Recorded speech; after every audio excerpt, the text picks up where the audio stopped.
What is going on, guys? It's the Mad Dragon. I am up. I am streaming. I am doing things and what have you. I'm pressing buttons. I don't know what I'm pressing over there. Let's turn down some audio. I seem to have two audios going on at the same time, which is a little bit weird. Hopefully that's not going to be coming through on the stream a little bit too much. Let's see if it's if it's all okay. We're still messing about with audio today, so it will be interesting just to see how it copes. It's going to end up being a bit of a weird test stream as well, just to make sure everything is up and running. Okay, let's see if we can have a little listen in for me here.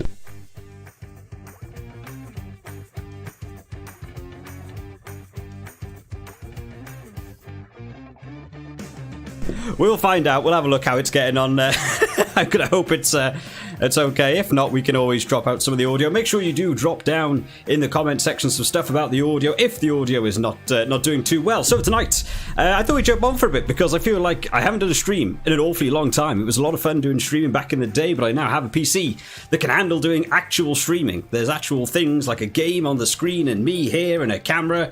I can do things like this. Oh, now I'm over here. Incredible.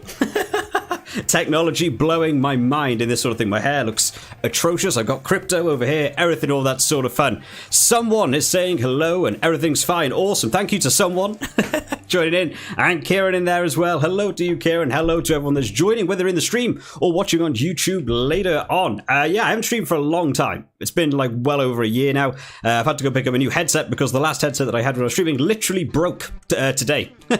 So we've done a bit of switching up. So I thought we'd jump in, we'd play a bit of Rugby 22, talk about some of the stuff that's been going on in the July internationals, because there's a lot to cover.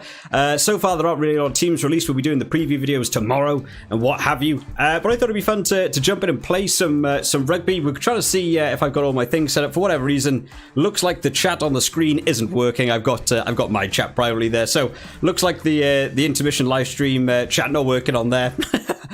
I don't know. I'm not too good when it comes to IT stuff. So we'll swap over. We'll have this. We'll chuck on some games. Now I downloaded this game literally 3-4 days ago. I know I've done a lot of content about Rugby 22 in the past, but this is now actually on the PC. So we're going to be just checking out how it's all going. It does look much, much better on the PC. I have been greatly impressed by this game on the PC compared to the Xbox One. The graphics look so much better. It is actually unreal. So I've been doing a couple of things. I'm not sure how many games I've probably played. 15 there. I've played 15 matches over the past few days just to get back into it. I have been playing on Pro. It's tough. When you come back to this game after a while, it is hard to get back into this game. But if anyone wants any particular teams playing, make sure you do drop it down in the comments. We can do some requested games if we want to. But I am perfectly happy to just jump on and do some of the international games that we've had going on. Speaking of which, I've literally forgotten who we had playing. Who was the first game of the weekend? Was it Italy, Georgia? We might go back and do last weekend's games and just do them one after another if people don't have teams to announce. Let's see what Super Brew said from last year. Last week. Oh man, I've got to get back into streaming. You can't edit any of this out when you start messing up. What was the first one? Samoa versus Tonga was the first game. Let's see if actually both teams are actually in this game for Samoa versus Tonga. Hopefully they are. Samoa, I actually feel Tonga will be rated slightly less, I would imagine.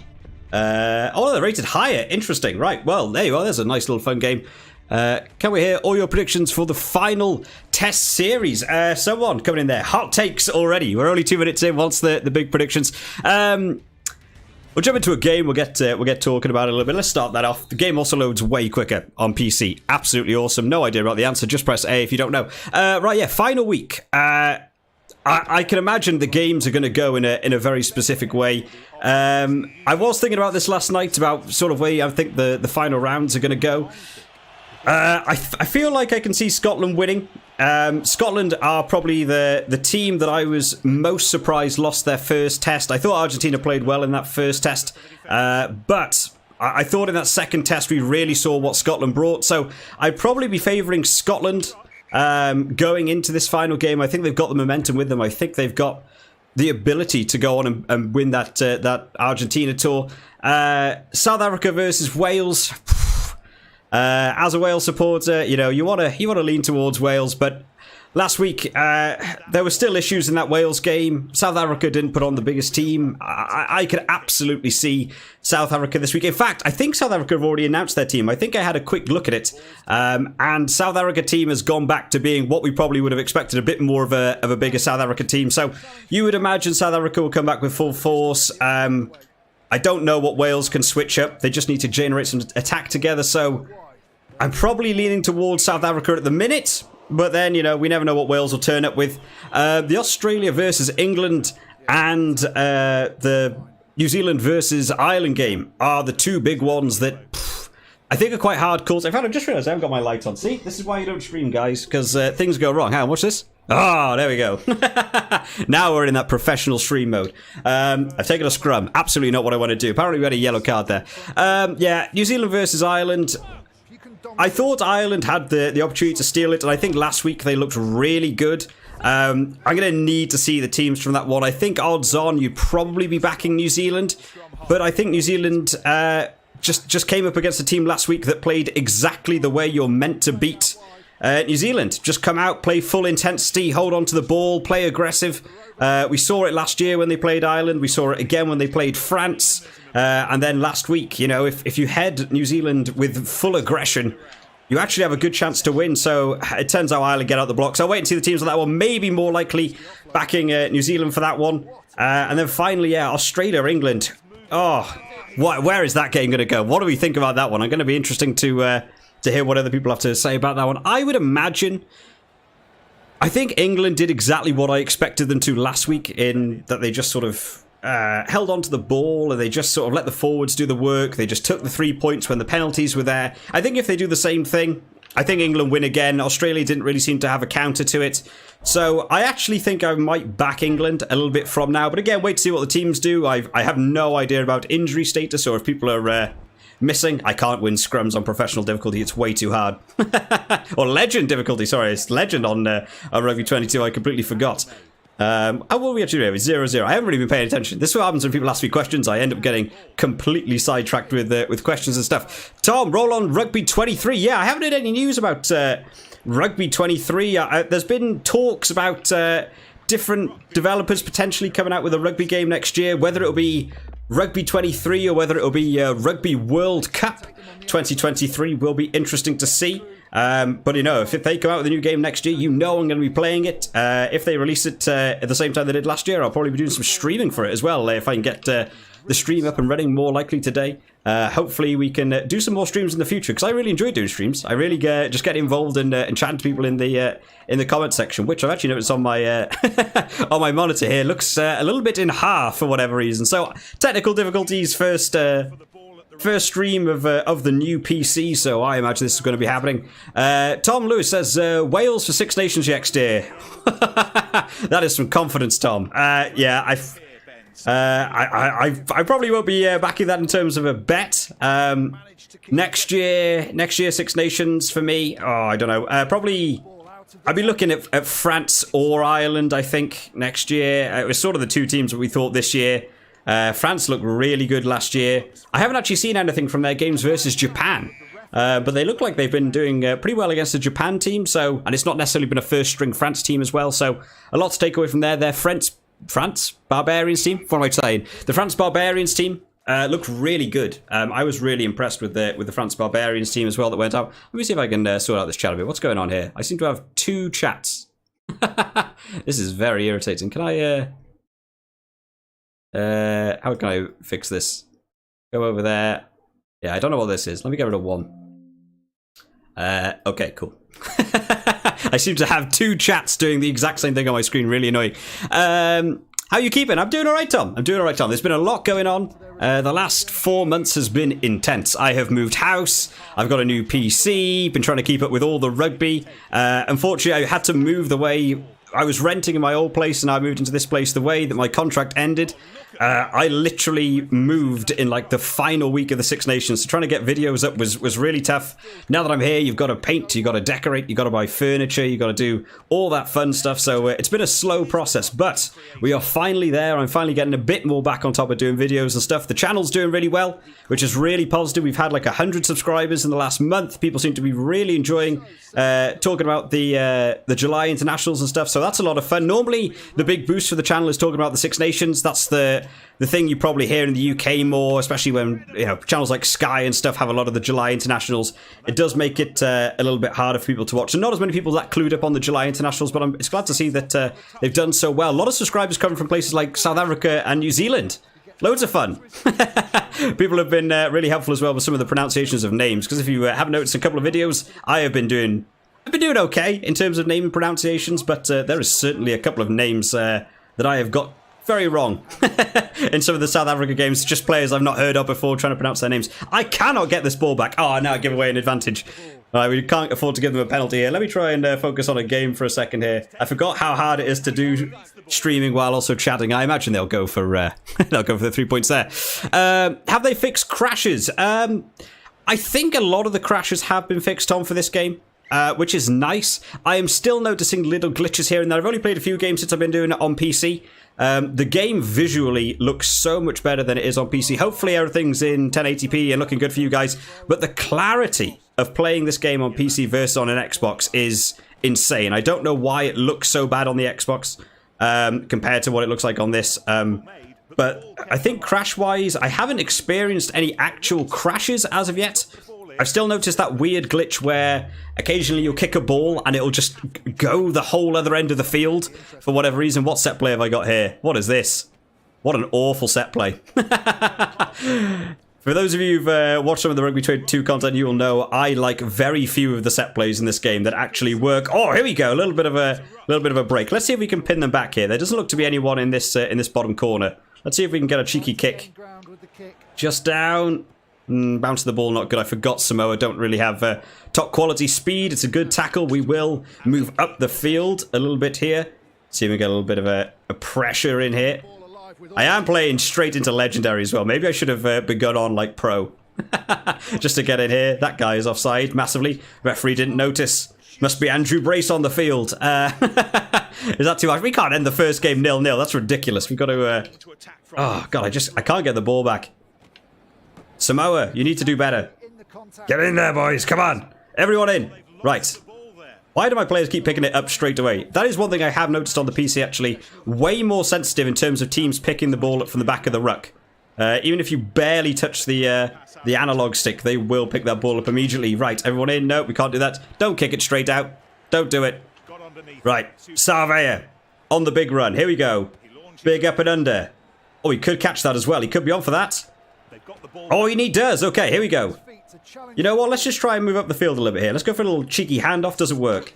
I don't think this is in range for a Samoan drop goal. I don't think their kicker will have the ability to do that one. God, trying to get through here is difficult. Is my attack spread wide? No, it's not. That won't be helping. I can't go for it from there. Right, here we go. Little sidestep. There's another meter made. This is all we can go for at this point. Oh, the defense is monstrous. Go wide. Here we go. Oh, there's got to be room. Get in there. Get in there. There's 3-on-1. Get that ball out. Pick it up. What are you doing? Oh, this is painful. Is this the longest game you've ever seen? Here we go. I literally, if I made any ground. Okay, here we go. Okay, there's a bit of ground made. Get in. Get in. Oh, we've lost it again. This is outrageous. Legend difficulty in this game. So difficult. Come on. Get in there. Okay, if you could, oh, I can't just steal anything back. Come on, go, go, go, go, go. Come on. Oh, is this in range? What do we think, guys? Confidence? Maybe. Here we go. Go on. Oh my goodness, this is ridiculous. Right, come on. Run it back in. Oh, potentially. Oh, I just can't make any ground. Come on, get in there, boys. I think this first game might be ending 0-0. Oh, they just kicked this in a really dumb way over there. Right, well, there we are, 0-0. One thing about the AI, they still haven't quite got the AI down for this game in terms of keeping the ball on the field or when to kick it out. There we are. First game, 0-0. Not that exciting. I've also got a really weird buzzing noise coming through my ear here. What's that about? Hopefully that's not coming through on your game there. I don't know why I've pressed restart here. Oh, I've actually lost. I've lost power to my controller. Brilliant. What a way to start off. Streams, guys, you can never trust streams. What is going on here? Right, there we go. We have got our audio back. Right, let's quit out. We'll go back to the main menu. Screw stupid low-rated games on legendary difficulty. You might drop it down if it's a bit ridiculous. Right, let's swap it back over. Let's come back over here. We'll chuck some music on. I have to keep clicking back on the game for whatever reason. What else we got going on? Japan dropped the ball away from a huge upset. Yeah, I haven't seen any of the highlights. I really need to catch up on some of the other games. It's a real shame the way they do the July internationals, where so many different broadcasters have all the different games. You'd have to pay like £100 a month just to watch all the games. I'm able to get all of the sort of home nations in terms of the July internationals, which is nice, so I've been able to cover those sorts of videos. But yeah, trying to like find places to watch like Canada and France and all these teams playing, like I just can't find them in terms of like actually watching them on the day, so I have to pretty much catch up on highlights. It's a bit of a shame. Tom, catch you soon. No worries. EA should do rugby. Yeah, you know, EA or EA. The problem with EA is if you buy a rugby game, you'd have to unlock teams through drop boxes. Can we see Ospreys versus the Stormers? Said Karen. Absolutely. Why not? Let's go for it. I don't know whether to drop the difficulty down just one notch, just to actually score some tries. Where is it, Legend? Let's drop it down to Pro. If it's too easy, we'll put it back up. But right, where are we off to? Ospreys. Ospreys and Stormers. Let's go over there.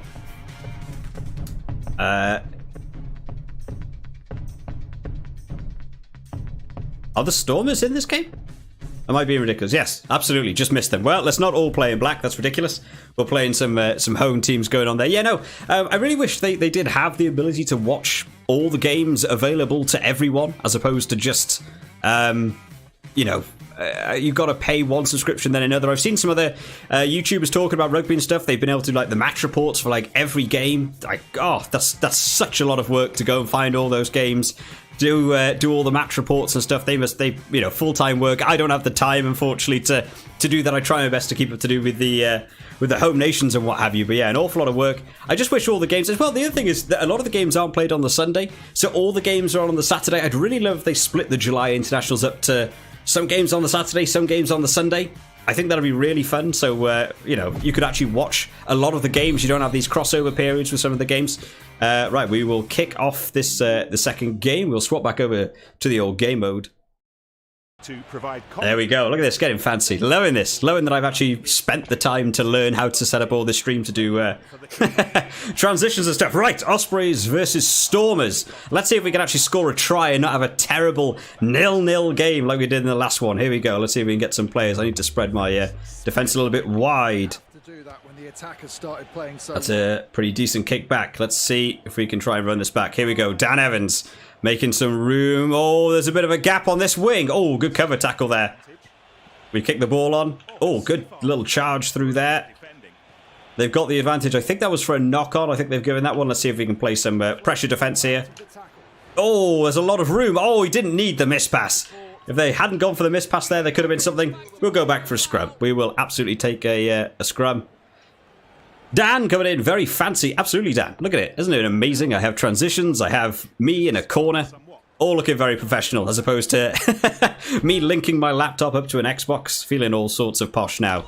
Get into that big stream. I'm looking forward to actually doing some different games as well. It won't just be rugby games. I'm looking forward to, at some point, playing some bigger games. It's just I know how to get rugby to work. I know it's a game I can afford to look at chat and actually play a game at the same time. I can multitask just about to do that level. Right, Reese Webb trying to make some ground there. Have I got my attack spread wide? No, I haven't. Spread it out. Tom Francis making a bit of room there. Unfortunately, no longer in that Wales side in the July internationals. Will Griff John gets it out. Trying to make that bit of room. Now, here we go. Spread it wide. Morris going to take it up. Prothero on the outside. Oh, couldn't get the last pass away. Can we get anyone in there? Oh, Yankees managing to get a good tackle there. We can't turn it back over. Reese Webb will spread wide. They kick it deep again. That could be too far. We'll hold that one up. Oh, he might run here, actually. There's a bit of room on this wing. Let's see if this gets out. Oh, well. We'll play the advantage for now. Jack Morgan gets taken down. Advantage over. What a harsh advantage that was. I've also just noticed the time in the top left-hand corner. After everything I was saying about that the game doesn't seem to be crashing, the game is now on 1 minute... 1 minute 20. Well, I put it on for an 80-minute game, guys. We're not playing an 80-minute game. The joy of streaming when you can't edit. How did I put that onto an 80-minute game? I know I changed the difficulty. Did I just accidentally hit 80 minutes as well? We're not playing an 80-minute game. That is outrageous. We will try and score a try. Let's score a try. We'll quit back out. We'll restart the game because nobody wants to see me play a game for a full 80 minutes. That is absolutely insane. Okay, let's see if we can move this up the field a little bit. Oh, there's some groom in the back here. Put pressure on the fullback here. We'll try and get either side of him. There we go. Ran straight into, I think it was Webb in the back there. Well, that's a decent clearance. That's a great clearance. Look at that. This is on pro difficulty. They've started stepping it up in pro difficulty now. Here we go. Go to the middle. Nope. Called that one. It's fine. There should be a man down, though, in this back line. Go for the missed pass. And again. Oh, well, we'll try and make the most of that. Anscombe. Oh, wow. He really didn't take that tackle on then. Oh, pass back inside. Didn't manage to get to him. Sam Parry somehow ends up with the ball. How have they stolen that back? Outrageous. Here we go. Dan Evans running it back from deep here. Let's see if we can spread it. Oh, I just can't get these passes away. Have I actually changed the time and not the difficulty of the game? Is that what's happened here? I feel like this Stormers pack is all over me in terms of defense at the minute. Let's see if we can try and get that one to turn over. Oh, there we go. Managed to get that final tackle in. Wow, it's been so long since I've actually played this game. I realised because even when I've been doing the preview videos this year in terms of like for the July internationals, I used to just do it while playing a game and doing the preview. But because I've not had everything set up and I've not been able to do all the videos like that, I haven't even been playing the game to do the preview video. So I actually have been a little bit out of touch with this game. It's taken a little bit to get back into. Right, here we go. Oh, can we make it into the corner? Another superb last man tackle. What have we got in terms of set plays here? Let's go for the wide out. The wide out, for anyone new to the world of Rugby 22, is basically the only set play that actually does anything for you. It actually allows you to make a bit of ground. We'll go back in. We'll set up for another set play here. Straight back. We'll go for that high line speed. Prothero can't get outside. Can't get the offload. We want to get a try here. There's got to be the option to get a try. For whatever reason, no one is getting out on this wing. Reese Webb takes it. Oh, to the line. Beautiful. First try of the evening. It'll be the only try of this game. I'm going to have to quit out of this because I'm not doing an 80-minute game. That is outrageous. Let's get this kick over. Hopefully my kicking game is back on point. I've certainly struggled in the past with kicking games in rugby games. Right, let's get out of this. We'll go back. We'll actually go back into a 5-minute game, which is the way it was meant to be played. What did I actually change here? How did I change that? I still think we'll keep it in daytime for now. Let's go back in. We'll go back in. We'll actually play the game properly. I just realised that the time was messed up in that one. We were looking for Ospreys. Ospreys and Stormers. There we are. No, not in black. Blue. That is one thing I really wish they would fix with Rugby 22 is putting teams in the same colour. I have no idea why it's such a big thing in Rugby 22. It loves putting teams in the same colour jerseys and it makes the game so hard to understand what is actually going on. They really need to change that. Oh, I think the developers have actually just abandoned this game.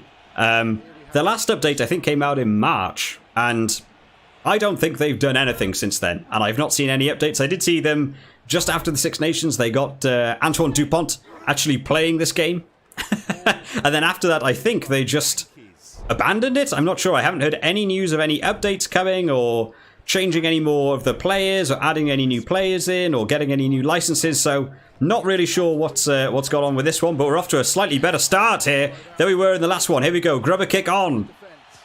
Oh, it's going to be a nice early try for the Ospreys here. Let's go for a little cheeky sidestep over the try line. Score 5 tries after winning a scrum or a maul. I might actually. Would anyone be interested in watching me actually create a team tonight? I had no idea really what we were going to do for this stream. I was just going to play some games and talk about the July Internationals, but I haven't actually created a team on the PC game.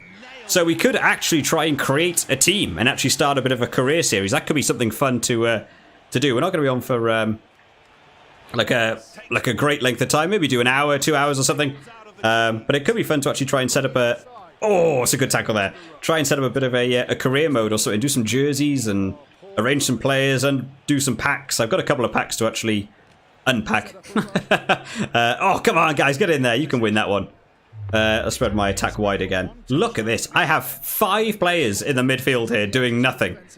Let's see if we can try and generate some room in the midfield here. Silent Wraith, hello. How are you doing, Silent Wraith? Feels like a long time since I've seen you in a live stream chat. We haven't done this for a while. It's because I haven't done any live streams for a while. Do all the objectives in the game work for you? I'm trying to complete a whole grid. Yes. So this is a big issue. I can't remember. I think you said you also play on Xbox, don't you, Silent Wraith? Oh, let's see if we can get back across for that defensive tackle. Oh, yes, we do. And we can spread it wide here for the counter-attack. Collins out to Morgan. Oh, can't get the kick away. Yeah, on Xbox, the objectives don't all work, and it's really annoying. Some of the objectives on every series of tiles don't work. I have no idea why that is. It's the only achievement I haven't got in this game in terms of playing on the Xbox, just because it doesn't register them, or I have no idea what. Since the last update, some of them got fixed, and then it broke other ones. So I've never got that achievement either. Since playing on the PC... everything seems to be working. Don't know why it's different. Don't know what special treatment you get for playing on Steam. But it does actually seem to be working. In the latest update, the patch notes are the 1st March on Steam. Yeah, I play on PC. Steam with an... Oh, no, so you do play on Steam. Oh, then I have no idea. Yeah, I'll check after this game. We can have a look. As far as I'm aware, everything is working. It might be a situation if it's on Steam to uninstall the game and reinstall it. I'm not really sure. Yeah, the Xbox is broken. It really doesn't work at all, but the PC so far doing okay for me. Oh, get in there. Come on. We can take that back. Okay, looks like we're going wide here. Boot that downfield. Got the wind the wrong way. That's another thing I wish they'd add into this game, actually. A way to know where the wind was. The wind in this game is just random, which I guess wind is, but like... but there's no way for me to know, actually playing the game, where the wind is going. So like a kick like that, I'm trying to kick down the field, yet I kicked it completely the wrong way. That's a weird kick. We'll take that though. A couple of games get it a little bit right. I would really just like to have a little, you know, where they have like a sort of, I don't know what they're called, like a weather vane sort of deal. Oh, I didn't manage to catch that one back. Just like in the top right saying which way, or an arrow saying which way the wind is going. I wasn't a big fan of what they did in Rugby Challenge 4. When you go to kick a ball, it's all slow motion and there's like outlines of the wind. I think it's a bit too much graphics on screen. I don't like that. But something in the top corner, or something that you could, you know, you could actually just see which way the wind was going, so that you could try and work out whether you want to kick a ball. I think would be a nice addition to this. Let's see if we can get Gareth Anscombe to show off those amazing kicking skills we got to see on the weekend. Oh, just falls short. We put big pressure on, though. Oh, we put them under pressure here. They're actually trying to play this out of their own half. The whistle is already about to go. What are you doing, guys? Oh, great cover tackle by their winger. Get in, get in, get in, get in. Tom Francis gets absolutely clattered. I can't get anywhere here. Okay, here we go. Confidence play. Crossfield kick. Oh, I didn't see their Stormers guy hiding in the shadows. Like the Grim Reaper over there. Okay, here we go. Dan Evans. Oh, I can't make any room. You know what? We're not getting anywhere here. Kick that off. They want to keep this game going. I'm not playing their game. I completed all the achievements on Rugby 20, but obviously won't be able to do that this time. Yeah, I have no idea what they broke in the most recent update to break the what are they called? Are they called challenges? Or my missions, aren't they? That's what they're actually called. Yeah, I have no idea. It is quite poor. I feel like... I also I tweeted at them quite a few times, trying to get them to to listen and be like, oh, just to make you aware, you know, not complaining, not kicking off, but just like, oh, guys, just as a heads up, bit of a bug note for you on most recent patches. You know, this mission and this mission doesn't work. Might want to just check it for the Xbox. And they don't even reply. They don't even reply. The only messages I was seeing them reply to were people saying, this game is amazing. And they would always say, oh, thank you. I'm glad you enjoy the game. But if you gave them any sort of feedback in sort of terms that need fixing, they've been quite poor, actually, in terms of, I don't know, wanting to tell the customers how they're going to fix it or when patches are going to come. Yeah, they haven't been the best. I think a lot of people are looking forward to potentially someone else taking over a Rugby license at some point, because although I enjoy the games, yeah, the actual I don't know, communication with the developers hasn't necessarily been the best around Rugby 22. What a try by Watkin there. Yeah, I'm getting back into it now. Playing on Pro, I find myself at a weird level now where playing on Pro, it's not like too easy, but I certainly find it like I don't really plan on conceding any points in this game. I plan on managing to score quite a few tries. But Legend is just that bit like you either win a game 3-0 or you just lose it. So I'm trying to get back up to Legendary. If we end up being a bit too much, then we will swap back over to Legendary. I just wanted to make the stream a bit more exciting and actually get some scores in. Playing a full game that ends 0-0 is not necessarily the most exciting to watch. See, that time I kicked it downfield and there was no wind. I wish I knew which way the wind was facing. Oh, right. Nicky Smith, come on. Oh, we can actually spread this wide here, potentially. Oh, didn't need that offload. I wanted it to go wide much earlier. Come on, boys, get in. There we go. Let's just try and kick this down the field a little bit here. Apparently that was not Reese Webb. Absolutely thought he got back to the scrum half position there. Take him down. Oh, don't let them get through. How's my defensive setup actually doing here? Oh yeah, I'm not wide. I was going to say, I feel like I'm very, very short here. Right, Reese Webb, get the ball wide to Sam Parry. Goes out wide to Morgan. Here we go. Big up and under. Beautiful. Manages to work well. Okay. Crazy tactics time. Crossfield kick. Oh, well, okay, apparently not. Why do they not let you give you the time to actually get a crossfield kick away? And the attack leads to a ruck. I did think, did they used to have a set play that was actually crossfield kick in Rugby 20? I couldn't remember. I remember I used to actually be able to pull them off at like a fairly decent rate. Well, I find it really tricky in Rugby 22 to actually be able to pull a crossfield kick off. You have to almost rely on the AI messing up on the other team here. See if we can run around the outside. No, we can't. Oh, no, we're not getting anywhere there. Oh, my goodness. The Stormers team in defence is absolutely monstrous. Didn't mean to kick that one. Oh, but he does catch it again. Beautiful by Tom Francis. We'll kick that off the field. We'll take that 19-0. That's a decent win. We're doing pretty well there. Does the Win the World Cup achievement refer to the World Tournament in the career mode? I think it's to do with the... No, it's to do with the actual... in the league, you have the league, if I remember rightly. And you can go to the Nations Trophy, and I think that's how you actually win that one. I also thought it was the same thing. I thought it was all to do with career mode. Same goes for... there's one to do with, like... so yeah, as far as I'm aware, everything's working. I've still got a couple that haven't been unlocked on the PC yet to see if they actually work properly. I'll take a couple more packs and stuff here. I'm trying to work out which ones are the ones that didn't work on the Xbox that seem to be working on here. Yeah, so the United Rugby Championship was to do with playing on the league mode. I've got to try and remember all the right words for it now, not the events. And then there was one... Yes, the offensive and defensive bonuses never worked. For whatever reason, on the Xbox, they never ever worked. That's to do with clubs. I'm trying to remember which one was actually to do with... you had to play... I think it's one of the locked ones on this one. I think there was one on here that was to do with... you had to complete... Yeah, you had to like win a tournament, and it made it sound very much like it was in the career mode, and it wasn't. It was to do with winning a league. It was like win a league or win the same league 5 times with the same team. And I thought it meant in your like created team winning one of the leagues 5 times, and it ended up being, oh, you actually had to go and like play the URC as Ospreys 5 times in a row, which, you know, that's a bit intense, you know, with the same team constantly. Yeah, I'm not sure about that one. Let's actually do some packs. We've got some packs here. We may as well do some unpacking. I mean, the standard packs, we don't really care about that much. Dan said, have you tried using the verify integrity of the game cache? See, Dan knows everything about PCs that I don't even know what half those words mean.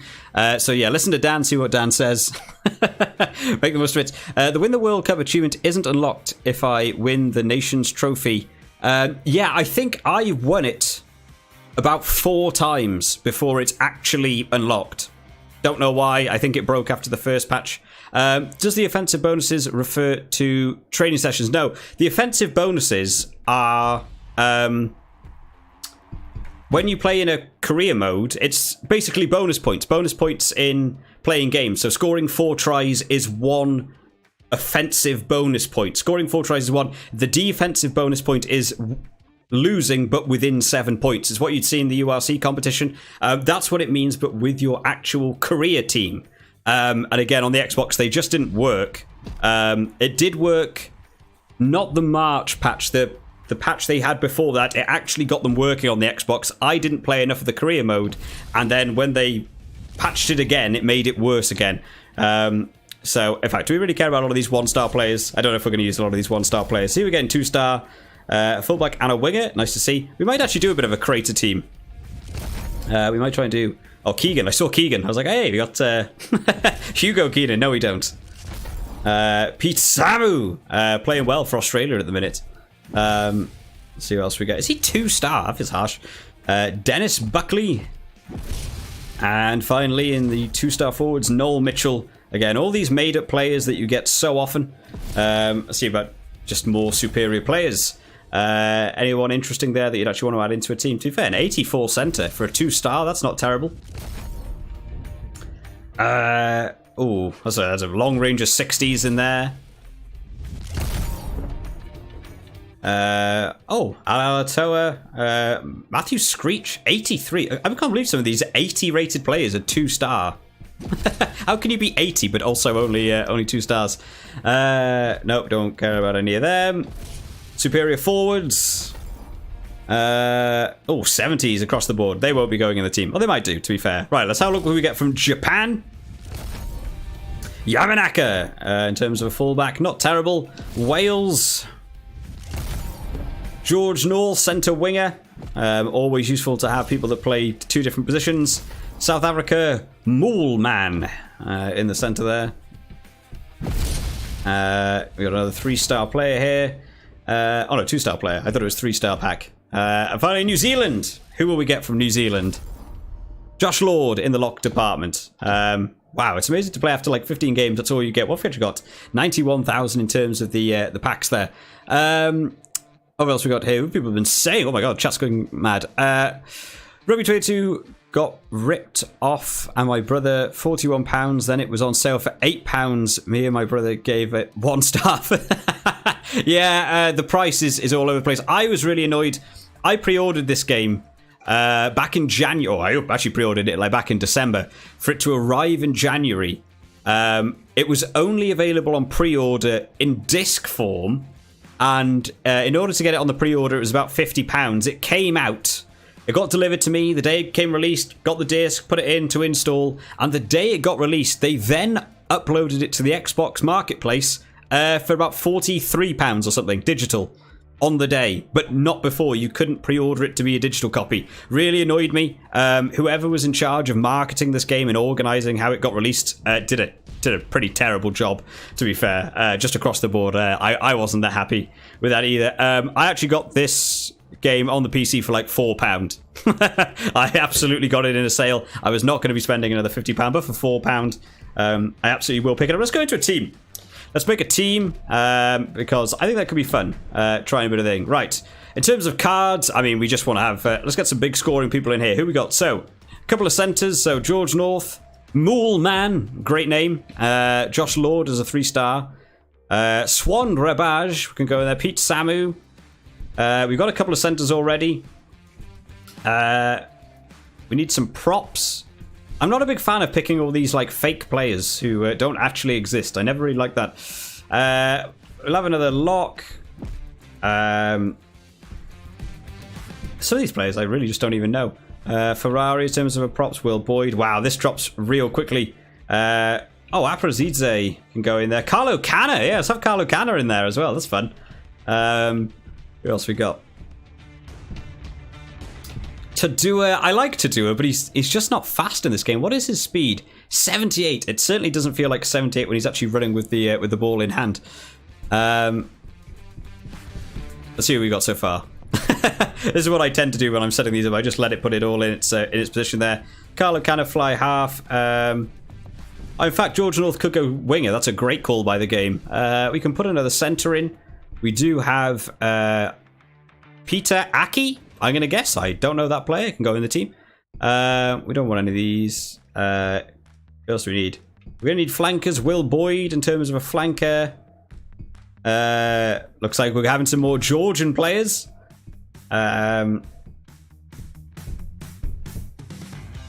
Is Tadua going to have to go in on my other wing potentially?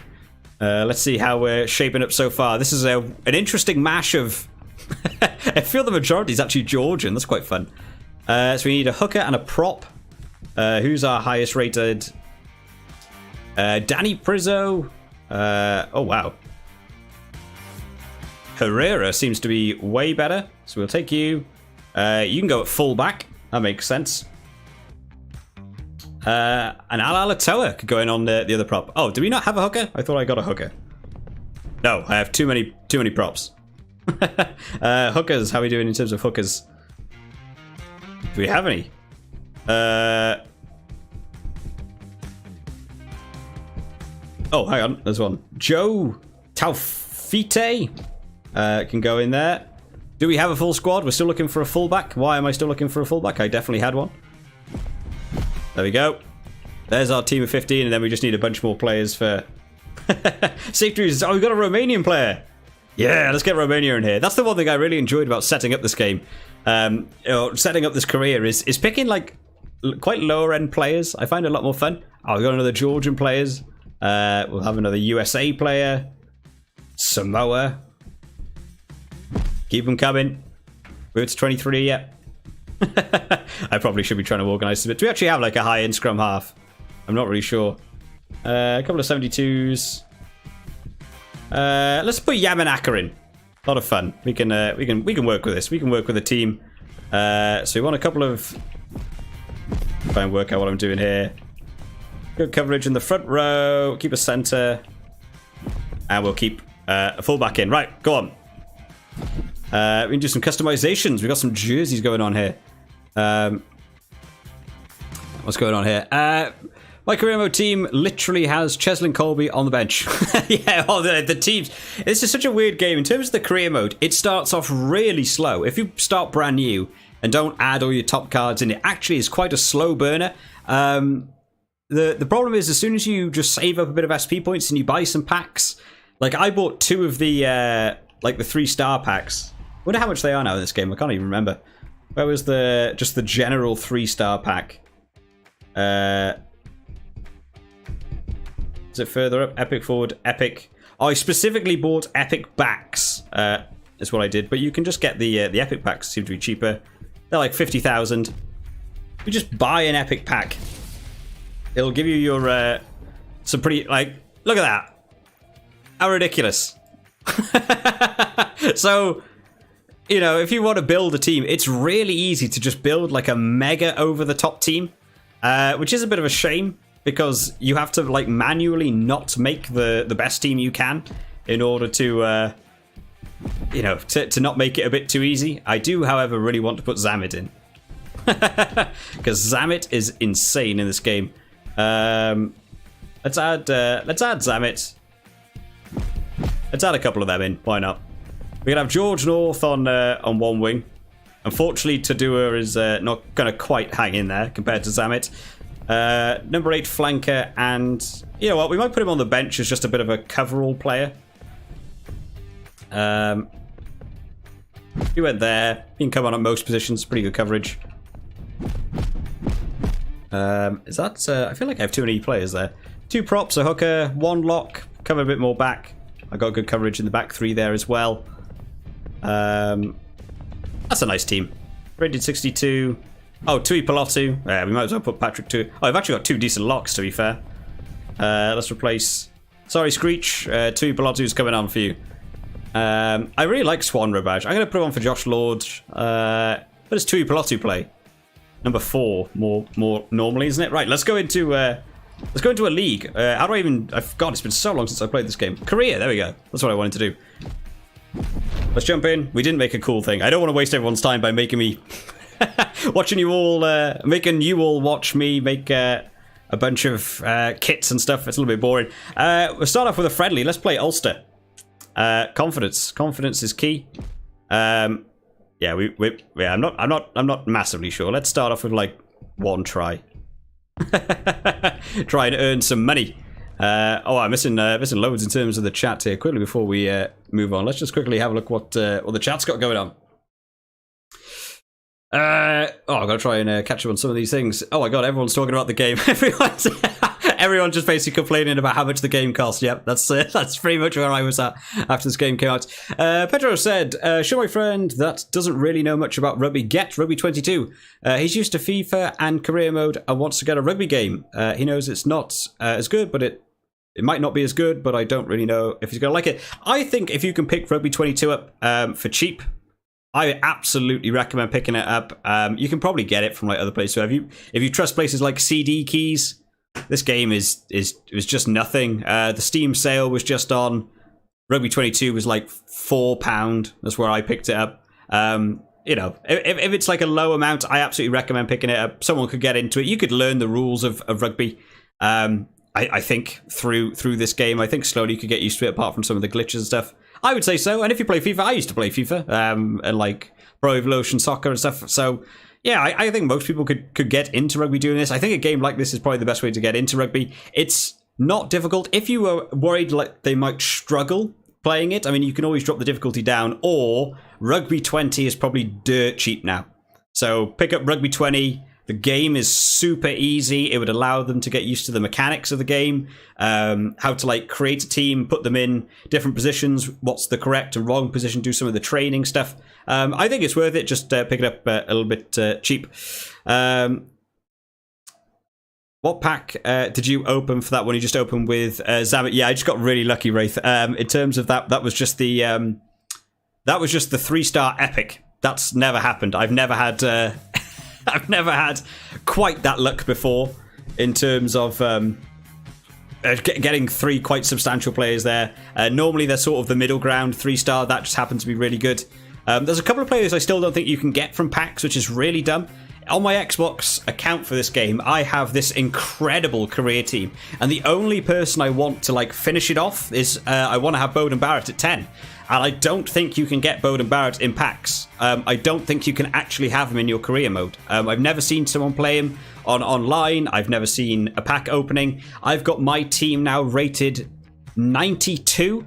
And when it comes to the player transfer window, it literally shows some pretend South African 95 rated players, and the other options are blank. It literally says there's no one this high, even though Bowden Barrett fits that category. So yeah, a couple of things are still a bit off in this game, so you can't get all the players you want. But yeah, go for the 3-star packs. They tend to be better. Go for the 3-star backs. You're also more likely to get some high-end wingers as well. Confused Xbox says, I know the best exploited hold pass, and it will do a set play. If you have to do it as fast, then you can't be tackled. Is that a thing? Oh, I could try that. I could try doing some stuff. Rugby 22 is currently $17.49 on Steam. Still good. It's still not a bad price in terms of a game. Sort of like a sports game. $17.49. I would personally be checking some other places. Even get it on disc. I bought it on disc on the Xbox. A second-hand copy of Rugby 22 on disc can't be expensive. Get it and play it on something on like an Xbox, and you could do something. Confused Xbox says versus me on Rugby 22. Is that you asking you want to play me? If you use Xbox. I have no idea how, if the I have not tested the online since we've actually moved over to now playing on the PC. I wonder if it actually works. Let's switch back over. We'll go into game mode, get into that proper. Of course, we're all in white. Look at this. Why are we both playing in white? This is why you make your team's kit pink. Because no one else plays in that sort of colour. Right. I didn't really set up either of the... any of the set plays either. We'll see what the default is. Right, Carlo Canna. Make us some ground here. Up the field, going against Ulster. So the target for this game is 1 try. Just to try and win that bet. Try and get us some R points into the team here. Oh, we're not managing to get any groom there. Come on, spread wide. Did I stretch my defence wide? No, I didn't. Always stretch your defence wide is like the main tip in this game. Because for whatever reason, default stance for your team is so close together. They just do not hold out very well at all. Look at this guy running around the outside. Not on my watch. Get in there, boys. Right. Aprizadze is going to go back. Here we go. Big call here from the Georgian player. Goes out to Carlo Canna. My line is absolutely awful here. No one nearby at all. Gonna need to have a look at some of those team setups, I think. They still have control of the ball. It is one thing that I really like about Rugby 20 and Rugby 22 is the amount of like customization in terms of how your team actually plays. I think that's a real positive in this game, and whoever takes over rugby licenses and stuff in the future really needs to keep an eye on, like, you know, all the different options and stuff that you can do. I don't know if any of these work. Let's try option wing. I've got a very big likelihood he's going to get tackled before he gets anywhere near this ball. Let's have a look. Left. Well, it sort of worked. It didn't really make a great deal of room. Aprizadze making his way through the middle again. Oh, hands in the ruck, penalty. Nice and easy. Well, we need the try, so we probably shouldn't be going for anything. Because I just realised I've gone insanely dark. The sun has hit my back wall, and I've gone very dark on the camera here. I'll try and change that in a second. Try and kick that ball. Look at that, right into the 5-metre line. That's what we want to be seeing. Lovely kick clash there. Yep, absolutely. Simon Ray. It's awful. I have no idea. And this isn't even like difficult to fix. It's so easy to fix. You just have it so that if it's going to be the same kit, the other team gets moved into their away kit, or you do it in when you go to play the next game. Just do it like the quick play menu and just have it so you can choose what kit they play in. Really easy to fix. It's really dumb they haven't fixed that. I actually close this curtain. Hang on. Does that make it any better? I mean, you can see me now. That's a positive. Close the curtains. We're in this middle of this heat wave, and it's just way too sunny. It's way too warm. Hopefully you're not picking up a fan. I do actually have a fan off camera over here somewhere. Hopefully it's not picking up on the mic too much. Boom! We go 7-0 up. Oh, I like that. My team name is also Mad for Mad Dragon. Love that. Slightly better than... God, again, why can you not just have a name for your team? Why has that not been fixed? How have they not managed to get that in yet? And they knew it was an issue because they then added in the like created names that you could call your team, like the Champions or the Warriors. Like, they gave you a set list of names. Why not just let you make a name? It'd be way better. Come on, boys, get in there. Oh, not doing this at all. Let's have a look at this team management, actually. Oh, look at this. It's going to give me all the tutorials. Yep, awesome, cool. I do not care. Right. Change that up. No, what do I want? Let's do... Let's do the chain pass wide. Penetrating. No, spread wide. Winger wide. And we'll keep that as the 3-3-1. That's fine. No, full back far.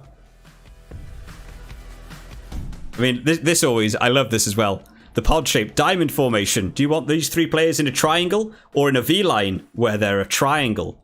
It's the same thing. There's no option at all. Why does it not have all the player numbers that you can switch that up a bit? First line. No, we want a drift and pendulum and a blitz pendulum. There we go. Set plays. Give me my wide out, and I want. Where's Rugby League? There we go. Nope, don't quit.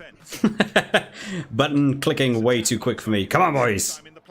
Oh, Reece Zammit with a lovely interception there. We can make some room here. Swan Rabaj gets it out. Buckley taking it to ground. Here we go. Aprizadze can't make any room there. I just can't get down this wing. Oh, got a little grab a kick round. Doesn't manage to work. Oh, we will take the scrum, though. Scrum is useful from there. I remember in Rugby 20, career mode team was named like My Team 1. Yeah, it's awful. It's such an easy thing to fix as well.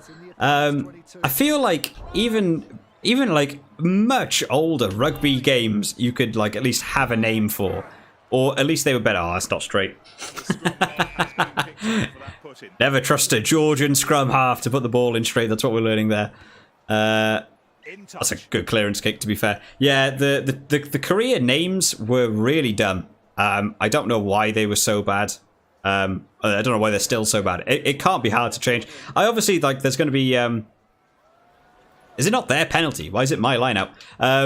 They don't want people to, like, you know, put swear words and stuff on. I get that, but surely you could just put, you know, filters and words in that you're not allowed to have or not allowed to make up. I feel there was probably ways around that. Oh, get it out wide. Come on. George North got a lot of room here. Here we are. Let's see if the kicking... Yeah. Oh, nice little bit of football. I do like that they fixed the grubber kick thing, but the fact that players struggle to put down the ball after the grubber kick is so annoying. Why does he not put it down? Ah, well. We've still got our one try. It's still looking good. Carlo Canna. Up and under here. Teleporting ball.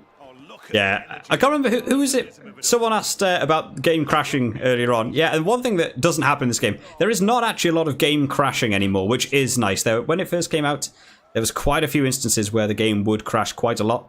The game really doesn't crash anymore. However, the amount of glitches still in this game that haven't been ironed out is quite amazing, to be honest. It's not quite as bad as Rugby 20, because Rugby 20 was absolutely exploitable as anything. But yeah, some of the glitches are really weird. Oh, there's a chance here. Carlo Canna's got a boot. Go on! Oh, nearly. Good clearance kick. Come on, Zammit. Get under that. Little grubber kick through. Oh, wow, what a catch from that guy. Get him on the cricket team. That was an outrageous catch. Kicked it straight from the boot to Zammit. Okay.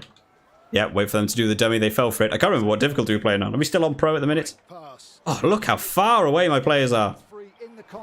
Get with them, boys. Come on. Yep, that's absolutely fine. Get it wide, Buckley. Out to George North. Oh, good cover tackle again. It's so hard. Get around some of these defences. Aprazadze. Good ground. Can he stay in? Well, he did stay in, but we lost the ball. Come on. You got it. Go. Ikpafan. Is that his name? Is that how it's pronounced? They actually had a...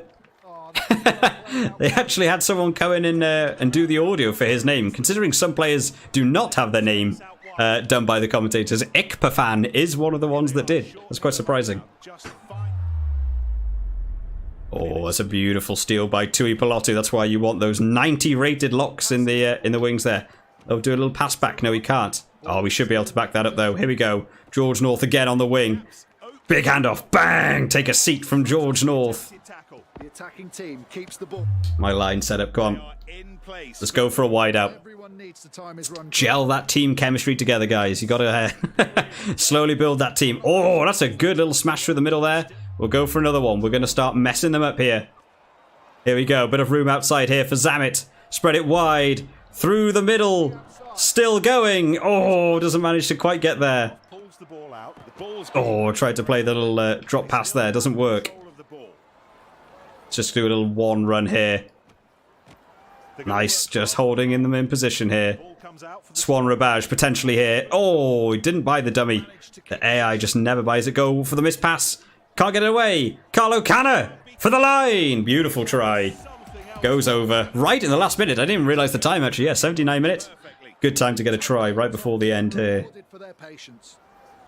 Just try and get a... Beautiful. Got that one over. It would be nice if they had small international teams in the game, like they were on Rugby 20. Yeah, that was the thing they sort of did for this game, which was a bit of a shame. They basically were so desperate to get the New Zealand license that they spent all the money getting the New Zealand license, and it meant they didn't end up getting like the smaller teams. I used to really like playing as the smaller teams. And again, something I'd like to see in this game is if you don't have the license, just add in oh yeah, we got to do training. Okay, let's just do training. If you don't have the licenses for the team, just add in a name editor so that you could go into the teams and just change their names to an official player, and at least make your own game feel more official. Which is, you know, they just never did. So you just get stuck with these made up names. And the other problem is because they were so clearly meant to have the English Premiership in this game. It's just so clear it was meant to be in. They advertised there was going to be over 60 teams, and then when the game came out, there's actually 42 and all this. It's like, yeah, because they absolutely were meant to have the English Premiership, but because they'd already sort of set it all up, they then had to have all the fake English teams, which means when you buy packs and stuff, you end up getting like loads of the fake English club players, and it actually makes it harder to get the players you want to get because you have to jump around all these fake players. And again, if you could just go into the settings, change those players' names to who they are in the actual... Oh, that's not far enough. Oh yeah, tips and tricks for anyone watching this. If you mess one up, throw the ball really far wide, and you get to restart it, and it doesn't penalise you. If you want to cheat in this game, that is a ridiculously long pass. But yeah, just allow you to do name editing changes, and then you could unpack these unnamed, you know, England club level players, and they'll actually mean something to you. I think it would make everything better, but they obviously don't want to add that into the game. One last one. There we go. Beautiful. Look at that. Perfect. What do you mean I messed up? Didn't mess up anything. 21 out of 21.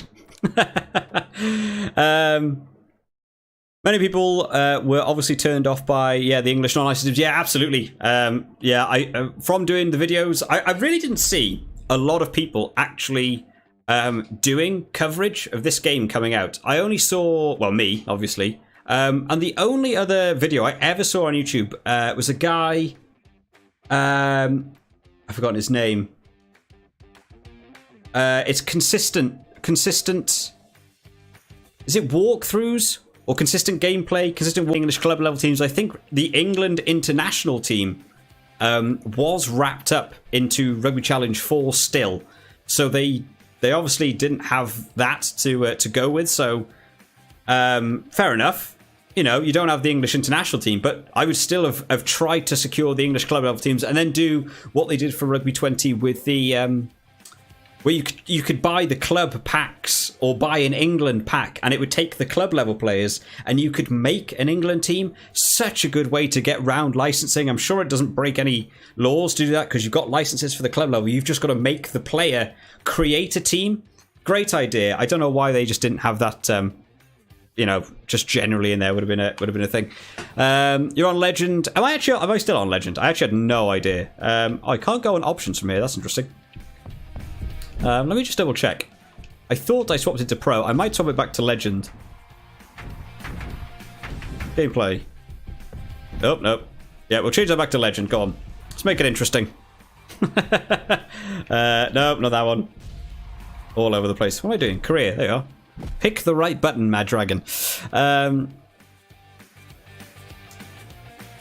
Watching on my Xbox, go to watch it on my Fire Stick with no chat. Okay, yeah, go for it. I've never actually watched like a live stream on an Xbox. I've no idea how that looks. Yeah, go for it. I'm a little bit annoyed that the chat isn't working. Hang on, let me just go on to the...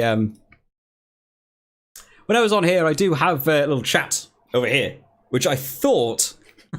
was actually going to be displaying the chat, and in between games I'd cut back to the screen. For whatever reason, that actually doesn't work. No idea why. I'll have to look into that to try and work out what's going on. Everything looks linked up. Everything looks like it's working, but it obviously just isn't doing. There is also like the names down the bottom, like down here, to do like followers and subscribers and stuff. I got it working, but it looks like I can't read that name. It's a very long name, but they've been subscribed for a while now. That hasn't changed yet. So a couple of things not particularly right with the stream, but in terms of like watching a stream on an Xbox, no idea. But yeah, I've got the chat up on the side just so I can actually read what people are saying. Right, we've moved up to Legend difficulty now. So we're on Legend difficulty. We're going to play a Legend team. Let's still go for one. Let's put all our money on. I'm a betting guy. You know, if you're going to go big, go big or go home. Like. Let's do it. Come on, let's do it. No idea. Pick a team. Leicester. Why not? It's probably always Leicester. Right. Toulon versus Mad Dragon. Yeah, I didn't change the name. Actually, we're not playing in the same kit anymore, which is really nice. Oh, I also forgot there's like fatigue and stuff now. That could be an issue. I absolutely forgot that was a thing. Obviously, my creator team on Xbox has, you know, I've got all the physio, fitness, and the medics is all up to full upgraded. So the team is pretty much ready to play every game all the time. Oh, what an interception there! Oh, and we're giving away a yellow card here as well. Pick up the ball. Well, we got very lucky there. He's in touch, ref. What's going on here? Let's just see if we can shut them down. Well, we've got a yellow card coming at some point whenever this ball goes dead, so we've got to try and keep this ball alive for as long as possible, or get a try if possible. Oh, look at, they just never bite in for those dummy players. Okay, let's drop North back. We'll try and get this kick away. That's a big. Oh, that's decent. We managed to actually find some grass in the backfield now. Oh, get in there. That looks like it'll be a ruck. Come on. Oh, can we make the most of that? George North, stay in field, stay in field. And he No. Yellow card incoming. For 10 minutes. It's on your web browser. Oh, on Xbox, like on PC. All right, you're actually not you're not using like the YouTube app that's actually on the Xbox. Yeah, I never really watch it through that. The thing is, when you've got an Xbox linked up to a TV, I always end up. I have a smart TV that the Xbox is linked up to, so I always should jump on YouTube actually on the TV if I'm ever going to do something like that, and then play the Xbox in the background or something. Oh, that's a great kick! Look at this thing. Oh well, oh keep it in. What are we doing here, boys? What are we doing here? Oh, that ball's gone dead. I think my player picked it up over... Yes, he did. He picked it up before the try line, even though it was definitely going dead. Oh, no. We might be losing all of our money here. If I cannot get up that side of the pitch. Come on, boys. It's a good scrum. Fed in between the two packs. However, legend scrums are pretty broken in terms of actually trying to win. Oh, that's something else to mention, that on the PC... the ability to see your own circle in the scrums is so much better than on Xbox. On Xbox, they are nearly invisible to see those circles to try and get your scrum to boost forward. Oh, go on. Aprazadze, does he have the legs? It's a good kick downfield. Who's got the chase? It's just gone over the try line. Will they dink it down? No. Oh, they have the clearance kick. So scrums are actually a little bit doable. So 7 players ready themselves for this line out. So one day versus me. Oh yes, Confused Xbox wants to get on. Yeah, well if you're on Steam, we should be able to do it. I have no idea how it'll impact a stream in terms of playing a multiplayer game. A lot of people play multiplayer games on streams. I can't imagine it'll affect it that much, but I'm absolutely up for giving it a go. Maybe when I've actually got a bit of an actual team together, as opposed to my mishmash of 60 rated players. But yeah, I'm super up for doing that at some point. I actually think that'd be really good fun. It's just a shame that the multiplayer died off. I'd actually really love to do a stream where we just go and play multiplayer games and subscribers and people watching could come join in. I think that'd be a great fun. I'd love to do something like that. But the multiplayer for this game died after like 2 weeks. Just everyone stopped playing. I still haven't lost a game of multiplayer because it was sort of like Rugby 20 in the way that whoever was hosting is, you know, has this huge advantage over the other team. So I actually ended up hosting quite a few games for whatever reason. And then you end up winning. You end up winning a lot because almost the other player is playing so far behind you in terms of time, in terms of latency, that you are scoring tries before they even know you've gone over the line. Oh, couldn't get that pass away. There's potential here. Come on, get it out to Zamet.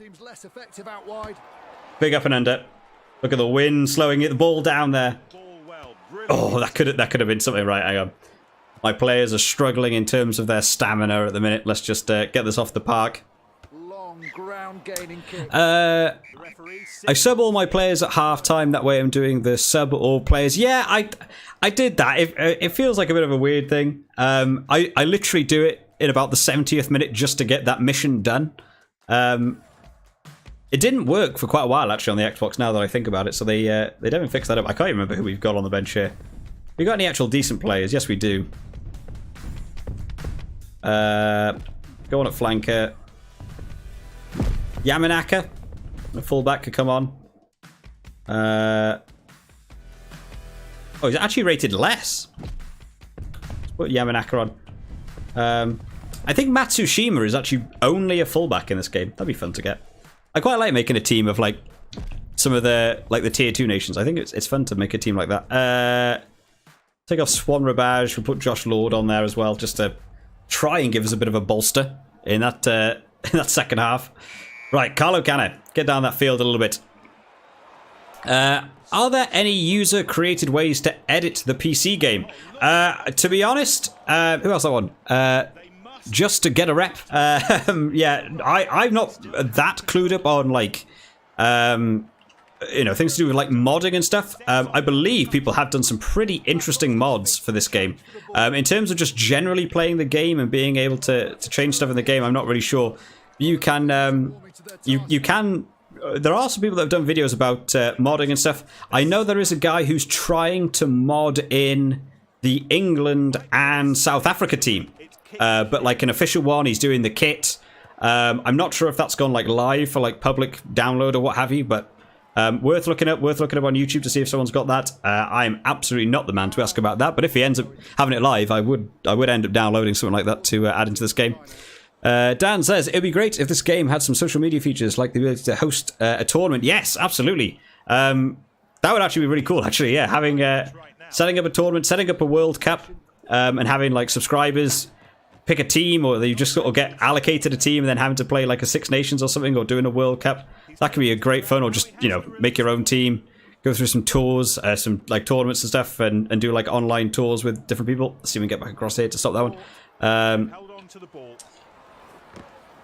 You can't like edit stats and players, so just, oh no, get back over there. Don't let him get through. Trying to reach out at the same time. Not doing well enough. Let's spread my my defense with beer. I'm struggling to keep a hold of it. Oh no. Oh, good last man tackle there from the fullback. The replacement Japanese fullback coming on. Oh, good interception. Come on, boys. Back up the field. Here we go. Get it out to George North. Got a long way to go. Come on, time for some football in North. Oh, just run over it. Dumb. I pressed that so early as well, and he just ran over the ball. I don't actually think their fullback is going to be able to get down there quickly enough. Territory game. Oh, nearly. Oh, we can actually make this work. There's definitely no one in that back corner. Go on. Go on. Yes. Put them back in their own half. Make them work out of that. Yeah, what does I really say? You can't edit stats players, but you can download mods. Yeah, absolutely. Yeah, first thing to fix is just being allowed to edit players would be so much better. Rugby World Cup 2011 had the ability to edit player names and player stats. Like, it's not hard. Oh, stop giving them the ball. They obviously just don't want to do that. I don't know. So they can just keep pumping out new games. I imagine you don't just change the team to the new players or new signings in the teams. I'm guessing. Come on, right? Come on. We need to try. We haven't scored anything yet. This is the joy of playing on Legend difficulty. It's really hard to actually hands in the ruck. Now is a chance. Now we can make something work. Right, come on. Carlo Canna. I also wish, this is another thing they need to fix. Why do fly halves not face the way they're kicking? Why do they, like, he just did a bicycle kick. Face the way you're going. Right, come on. Broken game mode. Here we go. Ball held on to after the throw. Well, that was meant to be a maul. I don't know what happened there. Okay, the case, not broken game mode, because I've now actually got to play properly. Yeah, it should be interesting. Defense copes with it. You could do it on a Xbox live stream. I'm not buying Rugby. Oh yeah, sorry, you don't have it. I'm getting too confused by who has what on what platform. Yeah, I could try and do it on the Xbox. The only problem I have on the Xbox now is the actual game capture that I have for the Xbox is just slowly beginning to stop working, which is one of the main reasons why I was more inclined to... Oh, look at this kick. How far back have you put me here? It's one of the reasons I was more inclined to actually get a PC, because save me having to just buy another. I think. Like, keep it field, Carlo can it. Save me having to, go and get a new game capture. I don't really know what's going on with it. I've tried looking at some notice boards and stuff about it. No one seems to have ever had the issues that I have with the game capture, so don't know. So if I do it, we can try and make it work at some point, or I can try and find a way to play it. I really wish with the Xbox Play that they have now for PC and Game Pass Ultimate, I would really like it if they did a way that if you had the game on Xbox, you could also play it on PC, and that way you could just play it on both devices. But we're not at that age yet. We're not at the golden age of play whatever game you own on whatever platform you want. I cannot get up this field. This is so hard to make any ground. They're so tight. That's right, Nick. I downloaded the South African mod for Rugby 22, but I haven't got it in the game directory as it affects the South African clubs. Oh, really? That's an interesting mix-up. Does it actually replace the clubs as well, Silent Wraith, or is it just the South Africa international team? Oh, stop it. Stop throwing the ball like that. Well, we've managed to hurt an opposition player enough times, apparently. I have lost 80 meters here in about 20 phases. Nakarawa manages to keep the ball alive despite the tackle by Nakarawa. There's a ruck being created. Turnover ball. I just cannot get going here at all. I need someone to do something amazing. Fielded that kick really well. Ball still in their possession. I can't even take the ball back now. They're going to work hard for the ball. Come on, get in there. Right. I feel like at this point, sort of like Wales in real life, my only option is re-Zammit to do something. Come on, Zammit! Go, go, go, go, go! Yes, the Wales tactic. It'll always work. Let re-Zammit do all the work. Get that amazing try down the length of the field. That's right. Oh, there's actually like grass stains on the players. Now, again, all this stuff on the PC looks so much better than it does on the Xbox. I really don't know why it looks. Maybe on the Xbox Series X it would actually look good, but yeah, Xbox One, this game doesn't look anywhere near the quality of it. Like even like the player models on this screen now, like hopefully in 1080p it still looks decent, like on the stream. But like I think this looks really clean and really good. On the Xbox, they've got like blurry outlines around them, really, really weird. But there we are, guys. 7-0. Tough game. Tough game. Penalty. I know that one. I can get that one correct. Let's have a little chill out for a minute here. Let's switch back over. Okay, I keep forgetting Crypto's in the background. I keep seeing it on my own camera. Wales better beat South Africa, says Confused Xbox. Oh, I think it's going to be tough. I've seen the South Africa team coming up. It's tough. I think this game is going to be potentially the one that sort of swings it. I thought the first game they got a little bit lucky with some of the tries and South Africa weren't really playing to their best standards. Second game, Wales settled more, but the South Africa team not really, the top quality South Africa team that we'd probably be expecting. So this round coming up, South Africa look like they're going back to the big boys. Wales have had a few injuries as well. I don't know. I think if Wales pull off a 2-1 Test Series win, it would be really impressive. But I'm not holding out a great deal of hope for the next round. Sorry, the South Africa mod, I got replaced the fake South Africa team in game with the real players. But for me, at least, in my Stormers ULC season, I lost some of my South Africa players. Oh, interesting. So it's more like replacing the international, but the club is maybe not patched out or something. Yeah, I'm not sure. I'm not sure what they'll do with that. I'd like to check it out if they actually like get it working and it's fluid. Because I saw images and stuff of like the England team and the South Africa team, their kits and stuff. The kit looked immaculate. The kit looked really good, and the player models actually look good as well. So if they get it working, I would absolutely be up for picking up at some point. Dan, a new PC, you say? I thought everything was looking good and running smooth. I wish the games weren't on Sky. Yes, yeah. As is the way. Who wants to pay all of the money in order to actually watch the game? I used to have, my internet provider used to be Now TV, and I've swapped recently, but they did send me a code, like a one-time use code that allowed me to get the sports pass for the month for like $8.99. So that's how I'm able to watch them all, and not even all of them, some of them, like the Home Nation games, but like I'm still not able to watch the France games.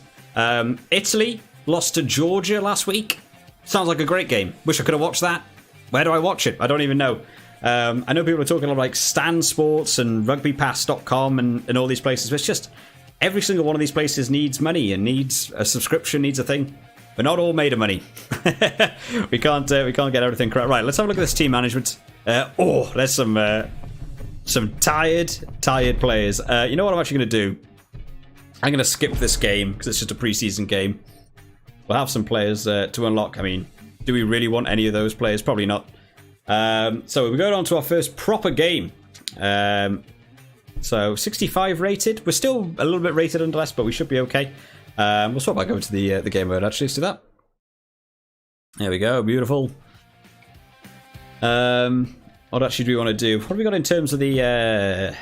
Oh, yeah, we're going to tell me all this beautiful stuff that I already know. Yeah, we've already done all that. How do I find the team management stuff? Here we go. Skill improvement. No, staff. Staff is the one that I want to try and get done. Removes recovery stamina. So I want stamina recovery. What am I on? I'm only on 8,000. It's really not a lot. Don't care about that. Doctors. I haven't had any injuries yet. We'll do that one for now. Try and keep the stamina up a bit.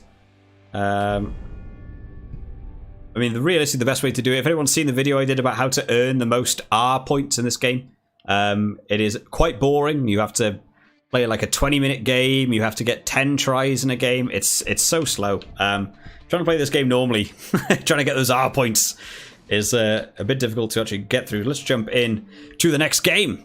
Dan says the rugby broadcasting is a mess. Yes, absolutely. I don't know. I don't even think, which is something they do for like the autumn games and stuff, that S4C had the Wales games, and for the July internationals they don't even have them on S4C.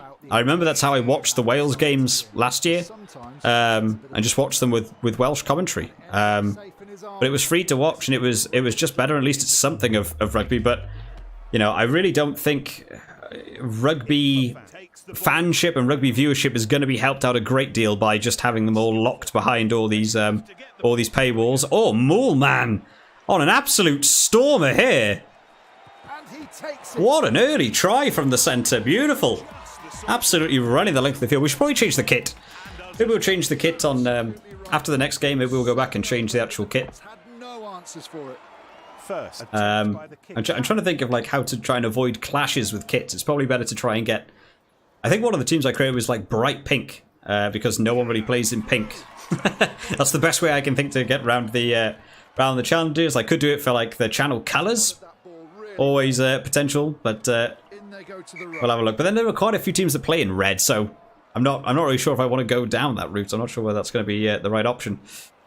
We'll go take a penalty there. We'll kick into touch. Carlo Canna. Carlo Canna's been doing all right actually at fly half so far. Bit weird again. Carlo Canna can't play centre. Limited to playing fly half, even though, you know, we see him in that Italy team playing at centre a lot. I would like to see them just update some of the players and where they can play and stuff. Oh, brilliant defending. Here we go. Go wide. Oh, Aprazadze couldn't get it wide. Okay, we got a little bit tied up there. Let's try and spread that wide. Oh wow, what happened there? A lot of work to do there, Zamet. Lovely little glitches in this game. Right, let's do a little bit of a set play. It'll probably just turn into football, having to pay for Sky BT. Yeah, I think unfortunately it's the way it's going. I don't know. I don't even know who I want to have it. I don't want Sky to have it just because Sky packages are so expensive. BT is also up there. You know, we're not in the best economy in the world at the minute. People don't have a great deal of money to just blow on stuff like that. If you want to pay £100 a month for a Sky subscription, you know, it's an awful lot of money to try and keep on top of. At least if you have like some of the streaming sites, you know, like Amazon, like they have the autumn internationals and stuff. If every tournament went to Amazon, then what is Amazon, like £100 a year or something? Like, it's still a lot, but I'd rather pay £100 a year than £100 a month for Sky to have it all. But yeah, hopefully it doesn't go that way. I'm also worried, you know, for for a couple of other, you know, some of the tier 2 teams will really struggle to get in there as well. Like, if it all moves to Sky, I mean, let alone what will happen to teams like Wales and Scotland in terms of viewership, but teams like Italy, I don't even know if, do Italy even have Sky over there? Do they have their own version of Sky over in Italy? Will anyone be paying to watch them play in the Six Nations? And you know, I think it's tough on those sorts of teams. I don't really want to see it go behind paywalls and stuff. Hopefully it doesn't. I don't know. This is where someone from Sky watches and just starts demonetizing my channel. How dare you say bad things about Sky? You can't talk negatively about Sky. They own the world. Come on, boys, get in there. Oh, I can't. Is my defense wide? Yes, it is. Really struggling to make ground here. Oh no! Take him down. Get in there, boys. Turnover for the defense. Herrera out to George North. Got a bit of room to work down the inside. Nope, tackled into touch. Unfortunately. Paris play in pink. Yeah, I think Paris are the only team that I've ever seen play in pink. I always get that image of Makalou in his like bright pink outfit. But bar that one team, I think pink is pretty safe. Purple is another one to sort of go with, where you're not really going to get a lot of clashes. I mean, you've got to treat your eyes to staring at a purple kit for the entire time you want to play career mode, but it might be better than having two teams playing in white or two teams playing in red. Wow, these guys are absolutely over the high ball. Let's see if we can try and make a bit of ground here. Moolman. Oh, why did that? There's another glitch. For anyone still wondering about the glitches in Rugby 22. Your own players run in front of your kicker and give away an offside penalty. Really dumb. Hope they fix that at some point. Sky Italia. Oh, is the Sky Satellite. I really didn't know they had that over there. So yeah, so again, I imagine, you know, paid subscription stuff. Sky Italia also broadcasts 3 national free-to-air television channels. Oh, that's nice. Well, yeah, I don't know. I feel like the sport of rugby could be in a lot of trouble if they all go behind paywalls. I mean, the one a lot of people mention is things like cricket. Didn't cricket lose a lot of viewership as soon as they went behind paywall? One of my friends watches a lot of F1. He was saying like when F1 moved from like Channel 4 going to Sky, they noticed like a viewership dip, you know, quite a lot because of course you've got to pay for all that as well. The other thing about Sky is that they don't just have like a fee. It's not like, oh, it's £30 a month, get Sky, watch whatever you want. You have to buy Sky, then you've got to buy Sky TV, then you've got to buy Sky Sports, then you've got to buy what would turn into, I don't know, Sky Rugby channel. And then it'd be like, oh, you want to watch Sky Rugby in HD? Well, that's an extra £5 a month. Like, it just builds up. And I hate that like tier system of television watching. Just be a flat fee. If you're going to put it behind a paywall, make it £30 a month, then it's every game of rugby ever, all on one channel. Awesome, great. I can maybe get into that. I can maybe cope with that. That's right, Nick. Be really interesting to see what exactly. Oh, there's another one of those weird kicks. We should be able to get under that. We do. Can we spread it wide? Boyd. Moolman having the game of his life in this one so far. George North gets in with a bit of room. Hopefully the winds behind us here should keep the ball in touch. Oh, it's a pace run. Get it down, get it down, get it down, get it down. Yes, there you go. What a fantastic run by North there. Playing on the wing, where maybe he should be playing in the Wales team. Doing well. What a lovely little run that was. Let's just watch the replay of that. Again, another thing I'd like to see in this game. The ability to go back and watch this highlight like they have in FIFA, where you can move time backwards, forwards, move the camera in, out. You know, that can't be that hard. I remember being able to do that on, I think it was FIFA 10 on the Nintendo DS. You could actually go back and do like highlights and replays on like free view cameras and stuff. I just kicked that out. You know, and you can't do that in this game. Why? Why not? That can't be that hard to do. And then you have to negotiate for the best price. Yeah. And then, as with Sky, every year the price will then go up for no reason, and unless you ring them, it'll just be costing more Oh yeah, they also need to fix... God, there's so many issues. I forgot how many things were not good in Rugby 22. That was another thing. If you play this game on Legendary, you don't get any bonus SP points. You always end up with 0. Really weird. Really weird why they do that. Did I not press Y? I always get those questions wrong. Suck at it. Dan says the HD and 4K are extra as well. Yeah, I didn't experience this. This is the first time I experienced it going on to... Let's swap back. I'm getting into rant mode. In rant mode, we should swap and go actually back onto camera. So on the Now TV pass that I got, get the Sky Sports channels, watch the July internationals. It was $8.99, fine. Paid it, got it. As soon as I paid it, it then came up with saying, do you want to have Now TV, what's it called? Like Surge or Now TV Energy or something. And that is to get the games in HD. That never used to be a thing on Now TV. So on top of buying it, you then have to pay a $5 to stream Sky Sports in HD. What's that? So my $8.99 went up to like £13 in order to actually, watch the games in HD. As if you're going to stream in like 480p onto a television. How bad would that look? It would look like you're almost forced to pay more money. It's terrible. Silent Ray says, for any Sky workers watching, make it so that you pay for one channel where you have your selected sports, e.g. a channel where you can watch rugby episodes or go on your custom channel. Yeah. Pay for what you watch. Pay as you go TV. Is that where we're going to end up in the world? God almighty. Is that where we're heading? Terrible. It needs to be sorted out. I hate as well that like so many teams like give into it as well. I think England were one of the first teams to move over to Sky, and then they did this thing where like every game is shown on BBC and Channel 4, bar England. England are on Sky, and it was like, oh, don't start trying to have those conversations. And then Wales have given into it more recently. Why they always used to have like it would be on a TV show, but then it would also be on S4C.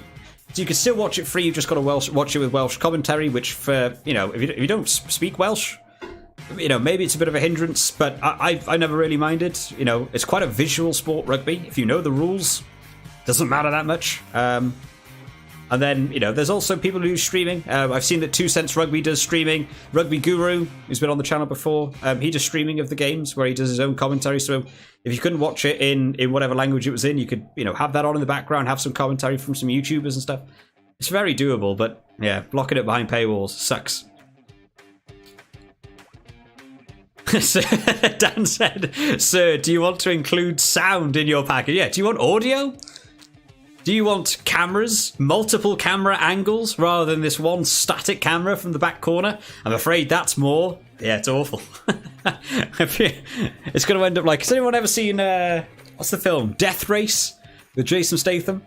And it was like you could pick which driver you were watching on which camera. I want that, but for every rugby player.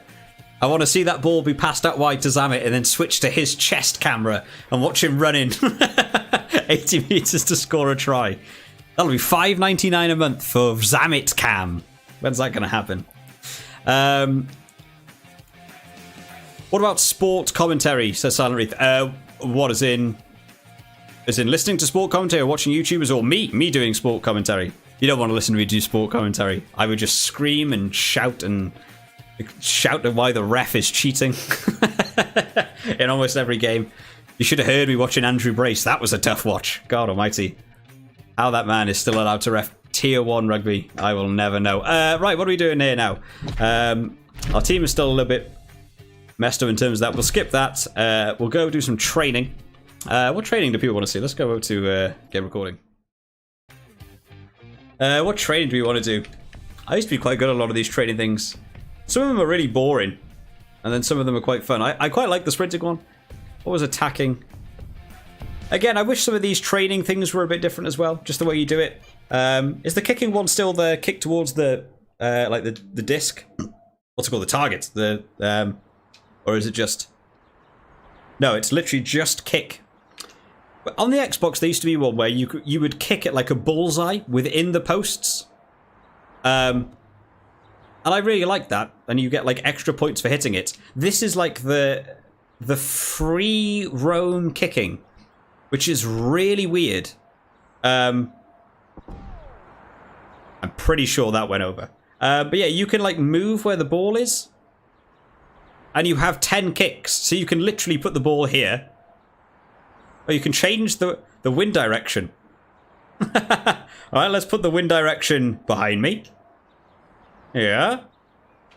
And you just do this. And you just, like, how is this a training session? Why do you gain points for this? This is really boring. Where's some, where is this the halfway line? 22, halfway line.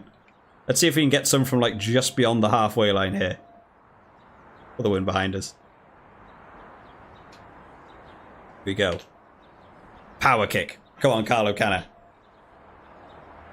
Oosh. Beautiful. Absolutely beautiful. And you just do this. You do this forever. What a boring training thing. They genuinely couldn't think of anything. Oh, I didn't read it. You didn't even think of a better way just to do kicking training. How does that work? Sim Shorts, rocking some new headphones. Yeah, absolutely. My green headphones that I used to have exploded is the only word I would use. Playing some games the other night with some friends, and I just got this super loud static sound that just came through them randomly in the middle of the game. Unplugged them, plugged them back in, same thing. No idea. Absolutely broken. So picked up some new ones today. Something, of course, spending more money on things. But these ones actually really, these are Turtle Beach ones. And to be fair, they sound awesome. They are like absolutely built like around my ear. These are as tight as they can be around the ear, and the audio is actually really good from them. So far in my life, I have bought 2 products from Razer. One is those headphones, and they broke, and then one was a Battlefield 3 controller, which also broke. So Razer products just suck. It's just that's my takeaway. Unless they want to sponsor the channel, in which case Razer, your products are awesome. You should send me free stuff. No, I was not impressed when those headphones broke. I've only had them for like a year. I'm not really rough with like technology or smashing my my headphones on the floor or throwing my controller out the window. So yeah, no idea why they broke. They just randomly did. So screw that. I'm trying to remember what I'm doing now. Am I trying to score tries or not? Oh, Buckley couldn't get it going wide. Got it wide. Aprazadze out to Aki. Can't get it out. Nope. Decent clearance. Zamet. A lot of work to do. Up and under. Got the wind behind. Can get back in and steal it. No, he can't. Oh, and again. On the right side there to go for the offensive here. Oh, here we go. Big up and under. Oh, couldn't manage to pick it up. Bit of a shame. What training practice is that? Said Silent Wraith. Yeah, kicking. The kicking one. They added in, which I didn't realise, into whether it was the March or the April patch. Some of the training sessions actually have different like modes. And one of them is that kicking one. One is where you kick at the bullseyes within the posts, which is really fun and really, you know, you get to practice a lot of different skills with that kicking one. They've got that free roam one, which is weird. They did it as well for... Oh, lovely sidestep. Let's just see if I can try and get around the wing here. Nope. They did another one for the set plays. The set plays used to be like you had to pick like different set plays and stuff. And then for whatever reason they added in a second mode where you pick the set play and just do 5 of them. And you get the same amount of points for it, you know, anyway. It doesn't make any difference. Oh, Ikpafan making big room. However, if you just then do the pod of 3, you succeed every time with no issues. Oh, lovely little set play. George North goes over. Apparently I unlocked an achievement. Don't know what that achievement is. Probably for doing something to do with a set play. Imagine if they add like Latin as the default commentary language you need to pay for English. Yeah, would you like to watch it in like Fijian? Is that that's the English commentary? Way more. Saying that I've heard some of Will Greenwood's commentary. I ain't paying for that. What else we got going on? People saying Carlo Canna for the win. Carlo Canna I love Carlo Canna. I think he's such a good player. We really don't get to see a lot of him in that Italian team when you have people like Tommaso Alan coming in and Garbisi. But I really like Carlo Canna. I think he gets a bit of a bad rap in this game. Why are all my players bunched up? He's rated really low. He's rated like 72. Which I don't really think is fair. I think he's a good player. I think a couple of the Italian players should be rated 72, but Carlo Canna is not one of them. Okay, half-time. We'll take 7-0 at half-time. Carlo Canna, get it off the pitch, boy. Don't hit the post. Imagine if I hit the post, then it bounced back and they scored a try.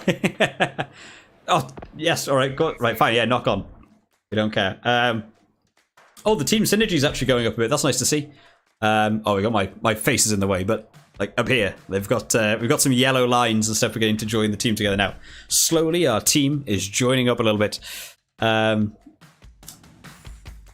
Shorts. I remember the Battlefield controller literally broke my fingers every time I used it. Yeah, Razer. Razer is awesome. Any Razer product they ever make is pretty crap. I still have mine, and it weirdly developed like the handles. For anyone who never actually saw it or saw what it was like, this was on the Xbox 360. They came out with a limited edition controller for Battlefield 3. It was one of the games I was so into when I was younger.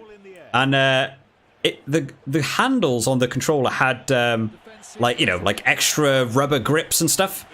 And I found it a few years back, and all the rubber grips have melted into this sticky glue substance, so you can't even like hold the controller anymore. Don't know why I'm going for a crossfield kick.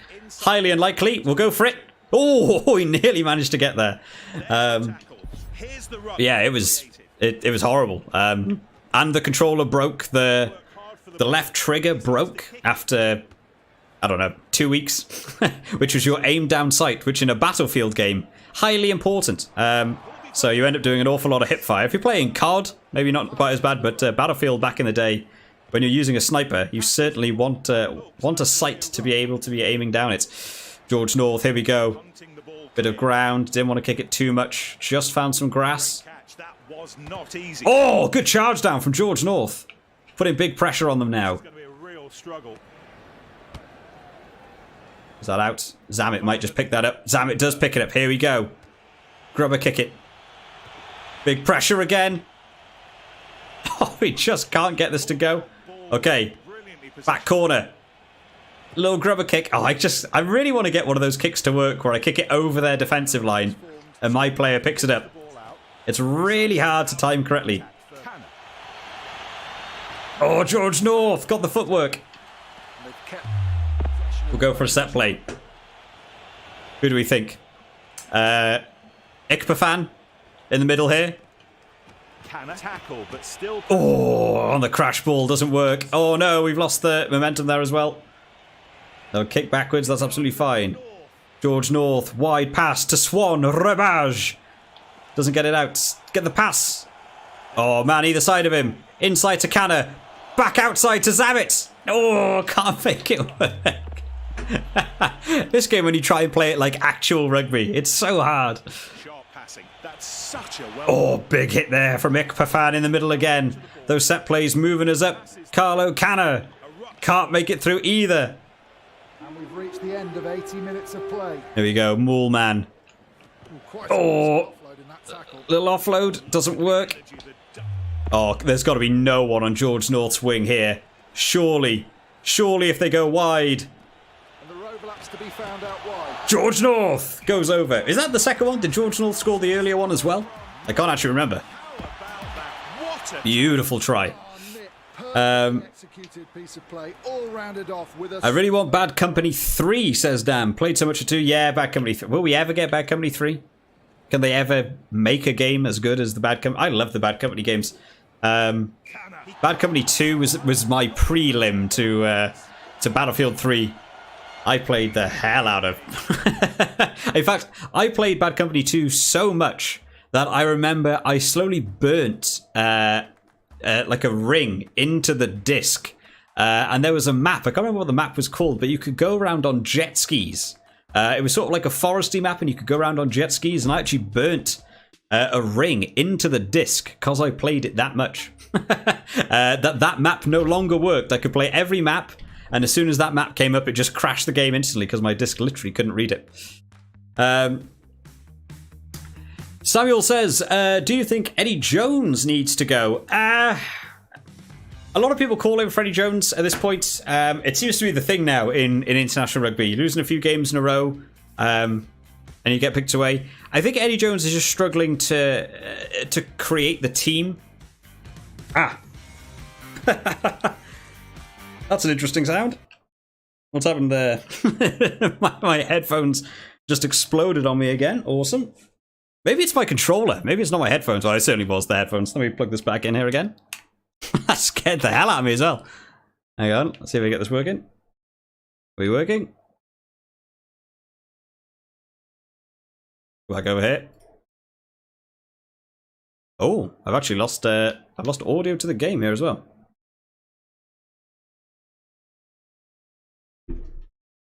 Hang on. Let's see if we can slowly get a fix onto this as well.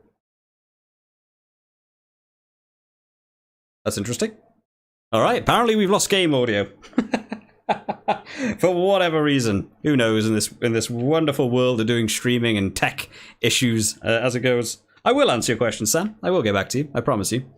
I'm just trying to get the sound back. Doesn't look like it. Hang on, let's we'll exit out of the game. We'll see if we can get it to start back up. Very weird. The joy of streaming. Unable to sync. Steam was recently unable to sync your Rugby 22 saves with the Steam Cloud. Okay, wonderful. There's Rugby 22 just broken. Maybe that's what it is. Let's see if we can load it up again. See if we get it working. Right, what was I saying? Eddie Jones. Yeah, Eddie Jones, I just think at this point, just struggling to get a full team together. I did say in one of the match reports that, or maybe it was just in the comment section, actually, I said it. I just think he's struggling to get a team together a little bit. Let's swap back over to this now. We don't have too many things working. There we go. Hopefully we've got game audio and everything working again. Very weird. I think there's a couple of positions that aren't sorted for him. 13 in that outside centre. It just seems to be a different player every week. I don't think he's got his wingers down. I think Freddie Stewart's doing well at fullback. Some of the forwards aren't doing stuff. He's trying different game tactics. I don't necessarily know if he needs to go. I think after the World Cup they had, getting through to that final, coming just short. I know he wanted to stay to try and improve a little bit there. I think people were talking about wanting to go see him play at like Fiji and have him coach the Fiji team, which I think would have been a really good move for him, because at the point he was so good at picking players and tactics for games really well. I don't think he necessarily needs to go quite yet. He just needs to get the team settled and have a plan. They've gone backwards a bit now, which I think is the right move. They did exactly what I thought they were going to do for the Australia game.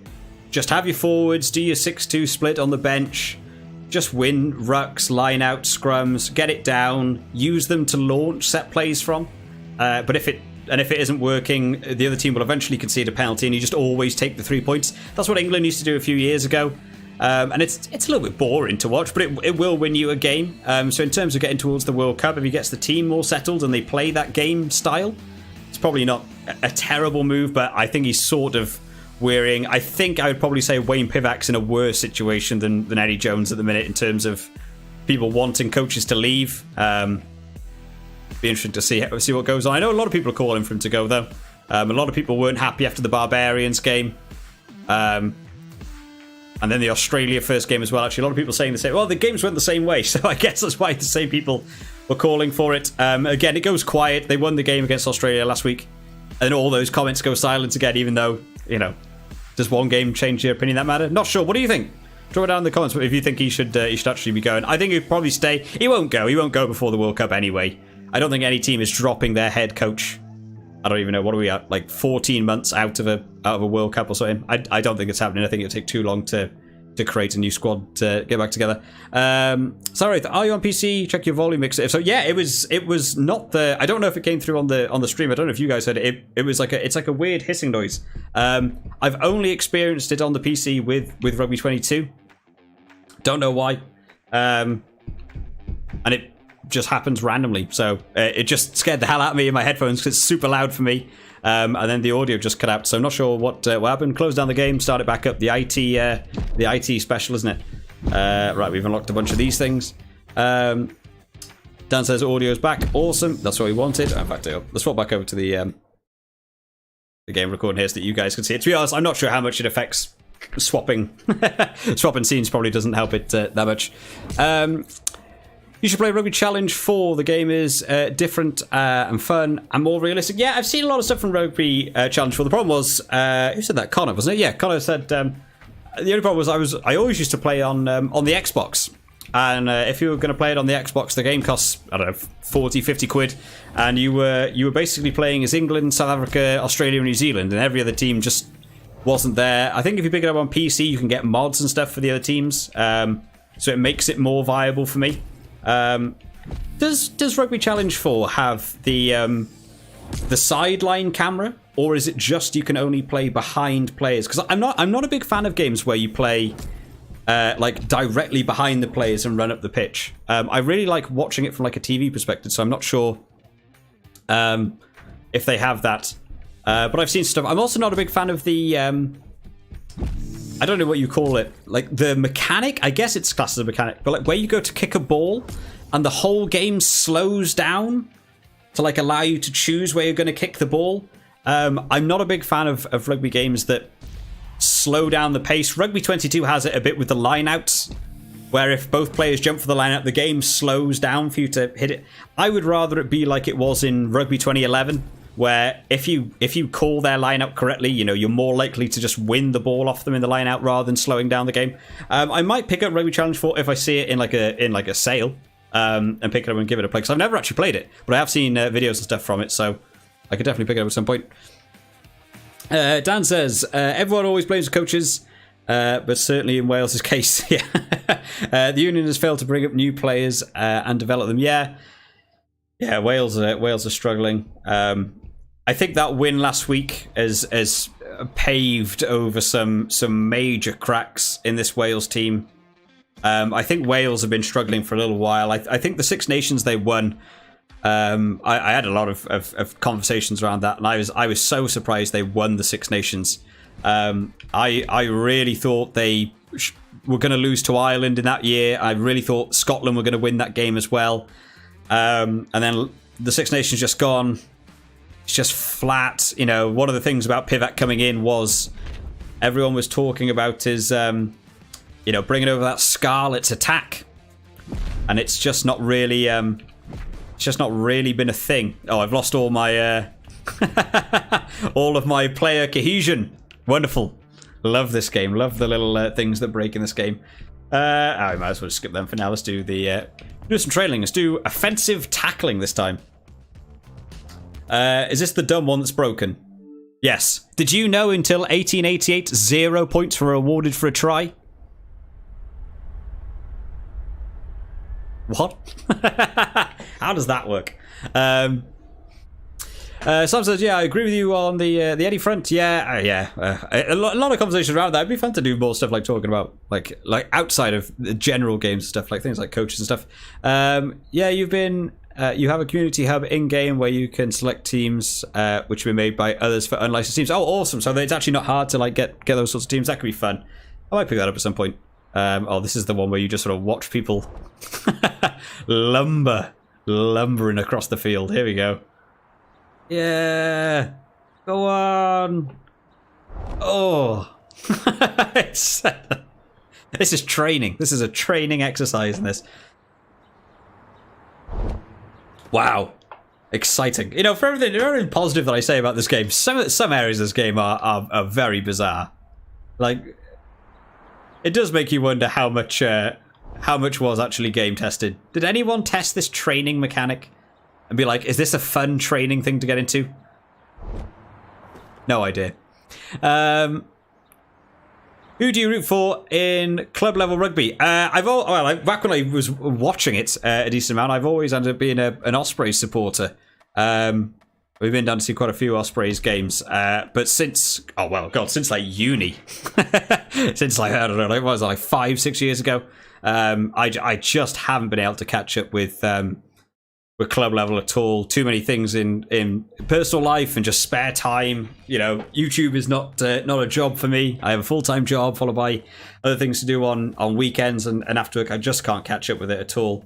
I did try the first year it went over to Premier Sports, and the coverage and the streams were so poor, I just cancelled it after a couple of months. I just didn't want to watch it. So I fell out of the club level scene a little bit.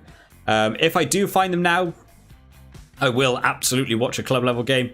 A couple of the games where Welsh club levels went over to South Africa were actually on like S4C, which I did manage to catch, and you're just watching them get hammered by the South African club level teams, which was weird. I don't want to pay to watch that. Who do you think are favourites for World Cup? I think France, says Connor, and Sam agrees with definitely France. Yeah, France are looking good. When people said about France coming into it, I was worried France were going to peak early. Ireland did really well a couple of years back, and I thought Ireland were potentially going to be looking for a World Cup, and I feel like Ireland might be on that verge of peaking just a little bit too soon. Meanwhile, France are doing well in just like every game I'm seeing them in. The player depth in the squad is huge. They have a France team. They had a France Barbarians team that is not the France team, and now they've got like another France team playing Japan. Yeah, there's just so many options France have. The team depth is getting better and better. Sean Edwards being over there now in terms of defence, you just see that that sort of impact they've had going over there. France's defence has improved so much; it's been so much better. So yeah, I think France are looking good. I think I really want to see France versus South Africa. I really want to see where they pay up at the minute, because I'm trying to remember the order they're going to be playing in. It would have to be France or South Africa would have to finish first and second in like their respective groups in order to play each other, wouldn't they? And that game I really want to see, just because like watching like Wales versus France. South Africa and Wales play quite similarly in a lot of ways. And it's completely different to the way New Zealand play. And I've got a feeling the way France attack a game and the way we saw them play New Zealand last year, I feel like France actually have the capability now to go on and beat New Zealand. They've got the game tactics down if their own defence holds up. I think they've got the potential there. The team that I think they may actually lose to, if they were going to lose to a team, could be South Africa. Just because of the way they play. And if they let South Africa get on the front foot, then they might struggle to get back into it. We saw it in the Six Nations, where France were all over Ireland. They were running them ragged. And then for some reason, they just sort of gave Ireland the advantage, and Ireland had this big comeback, and it looked like Ireland were going to win. And then James Ryan selected to kick to the posts with 10 minutes left, even though they were like 10 points down or something. Very weird decision. But in that, it looked like France were almost willing to let them back in. And I feel like a team like South Africa, that could be a big penalisation for a team like that. So that'll be the game I want to see the most. But yeah, I think my money is actually on France, which I probably wasn't going to be saying at the end of the last World Cup. But they've just got to turn up. Get that team down by then. Everyone back in France, actually. It seems like everyone is saying France as well. Blaze Speed comes in. It would be nice for Rugby 23 to have player career mode plus more leagues to play. Yeah, I mean the league marketing they did for this was very weird. They said like, oh, play in leagues you've never seen before, and what that meant was the URC, because it literally had only just come into like a thing. It didn't really mean anything, which was a shame. I would really like, because I'm sure there must be license. Like, there's no Six Nations in this game.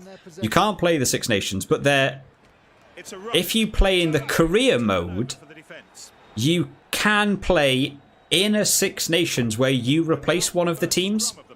And I'm sure there must be a license thing where they can't call it Six Nations. There's got to be some sort of rule. I just think the easiest way to get around it is have the ability to make a tournament in the game, give the tournament a name, most people would just type in the word Six Nations, and then it just says, which teams do you want to add to this tournament? You go through, you just select all the Six Nations team, and then just say, which team do you want to play as in the tournament? And then you could play as Six Nations. There's no licensing issue there. You've got all the teams, if you have the team licenses and stuff. And you just make that work. And I know it's a bit of extra work for the player, but I wouldn't mind. I wouldn't mind spending 10 minutes setting up a tournament if it meant I could play the Six Nations. So unless they add them in themselves, I think that's a really nice way to get around it. And that's why I try and do this in videos, is in case someone watches from like Nakon or like the guys over at Rugby 22, just like, there are ways to get around these licensing issues. Just allow the player to be the one who does it, and you make it around it. I'm sure you do. Oh my god, so many chat going on. Interested to hear your thoughts on Worcester Warriors play. They never seem to do great. I have no idea, Sam. In all honesty, English club level, over my head. I remember doing a video just before the Lions. No, the Lions must have already been on. It was whatever tournament that was. Either that was the Summer Internationals or the Autumn Internationals. And Marcus Smith was making his first cap for England. And I said, like, who on earth is Marcus Smith? And I had so many comments. People were like, you don't know who Marcus Smith is? I was like, no, I don't get to watch any of the English club level or the Gallagher Premiership or whatever it is. Yeah, I just don't watch any of it. I have no idea who is good, who is bad. I think at the minute, are Harlequins sort of like the ones to beat? I think, might be wrong. showing my inexperience from club level there. Would be ideal if they had more licenses and the ability to create your own tournament. Yeah, I would maybe be willing to drop some of the bigger licenses. Again, it would be nice. The problem is when you have like competing license games. Did I really want to go for a drop goal there? Oh, well, it worked. Like Rugby Challenge 4. Rugby Challenge 4 took South Africa, New Zealand, Australia and England as licenses. And then you had Rugby 22 out and Rugby 20 was out. And because Rugby Challenge 4 had those licenses, Rugby 20 obviously couldn't have those licenses. And it's a really shame because it splits up like the player base and the game base and people who enjoy rugby games, that you don't get to play with these official teams because there's two games out. You really feel like you would just have one company absorb the other one and have every license. I'm sure you'd get an awful lot more people buying your game if every single team was in a game. Like every single team, maybe not like, the top 100. I know recently we've been going over the world rankings and stuff. Maybe not like top 100 teams, but like get like the top 20 or at least like every team that's going to be in a World Cup, and just have all the licenses for them. Like, and it's one of the reasons that I think it has a weird snowball effect where George North cannot kick this ball. He just doesn't do it. You have a weird snowball effect where, like, Rugby 22 came out. They don't have the licenses to England, Argentina, South Africa. So a lot of people didn't buy the game because of it. So when they come around to making Rugby 23, if a bigger studio wants to look at buying this game, or making a rugby game, they'll look at the revenue that Rugby 22 made and say, oh, Rugby 22 only made, I don't know, £1 million.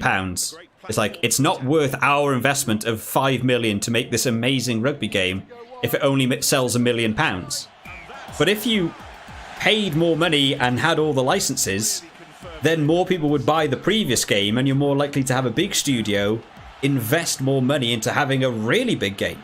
And you would end up, you need someone to have that plunge to spend big money, all the licenses, all the mechanics in a game run smoothly, have a career mode, have a World Cup, have tournaments, absolutely splash it out. And a World Cup game is one of those games where you feel like you could build that in.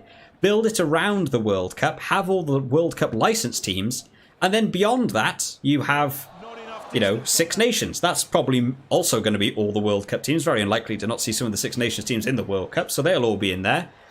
Do the Autumn Internationals, do the July Internationals. A lot of those teams will be in the World Cup as well. Like, you make those tournaments, you make it interesting.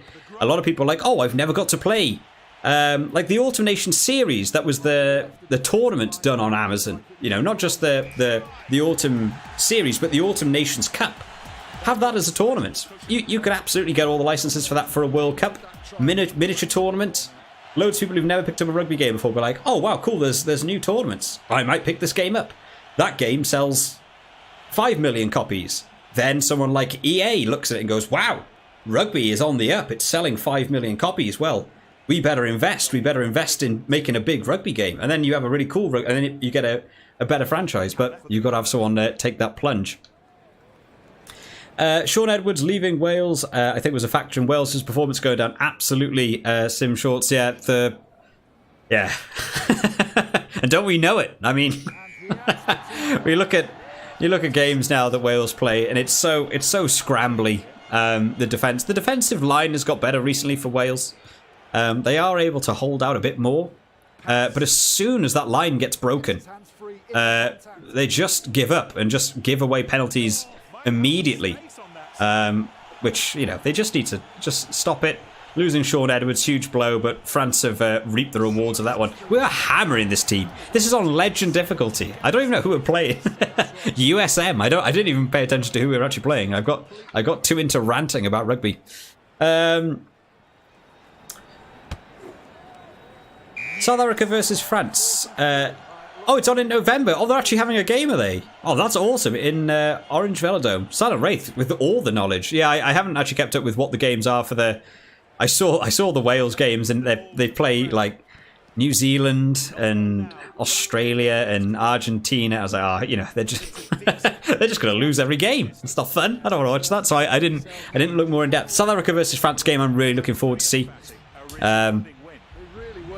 Looking forward to see where those teams compete again, as long as they're both, you know, first teams. I don't want to see two B teams playing each other. You don't really learn a lot.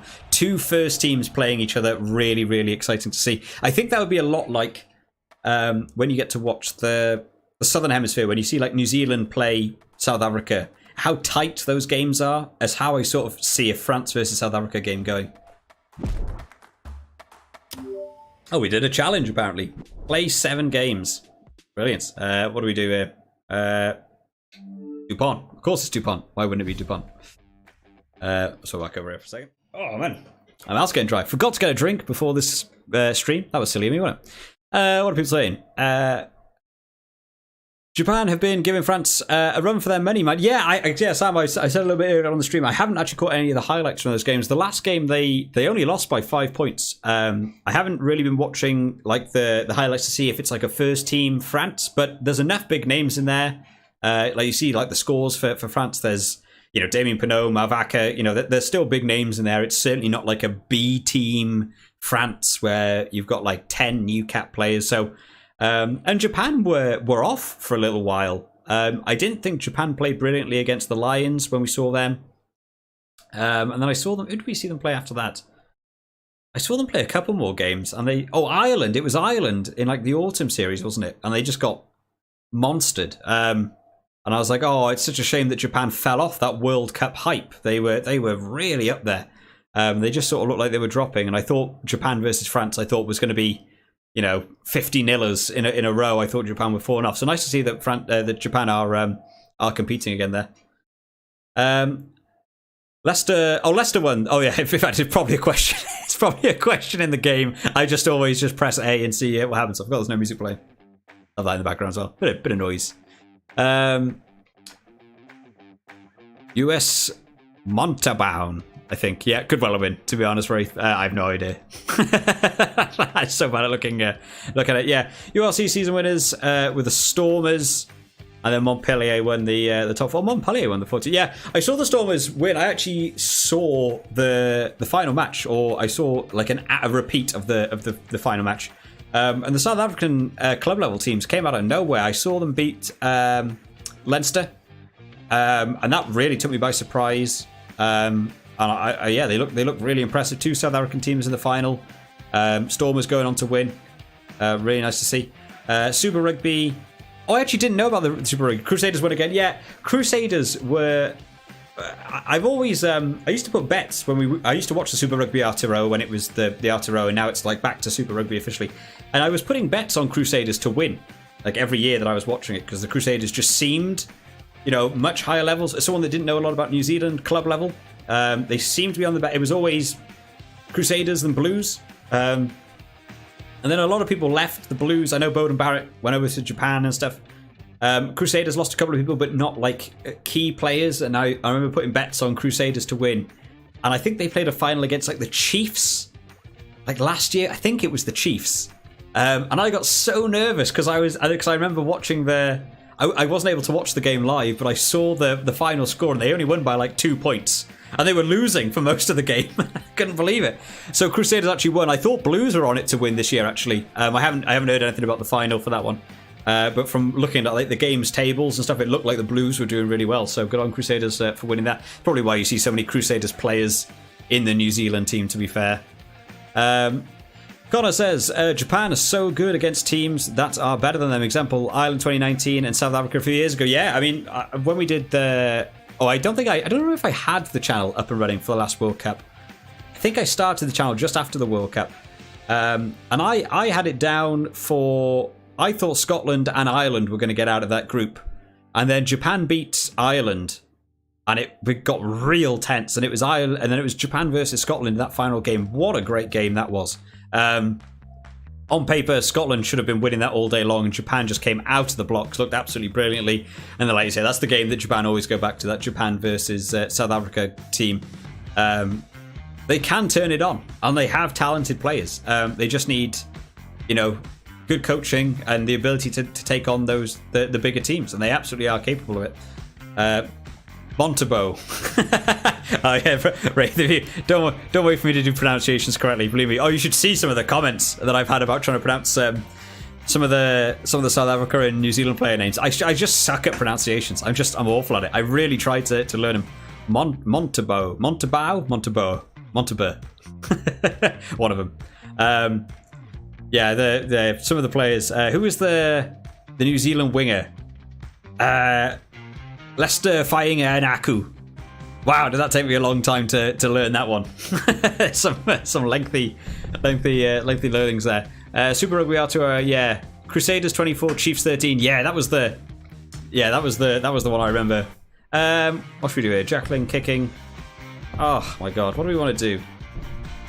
In terms of training, let's do teamwork. That's fun. What does teamwork involve? Oh, no, not that one. That one. That's the one I'm aiming for.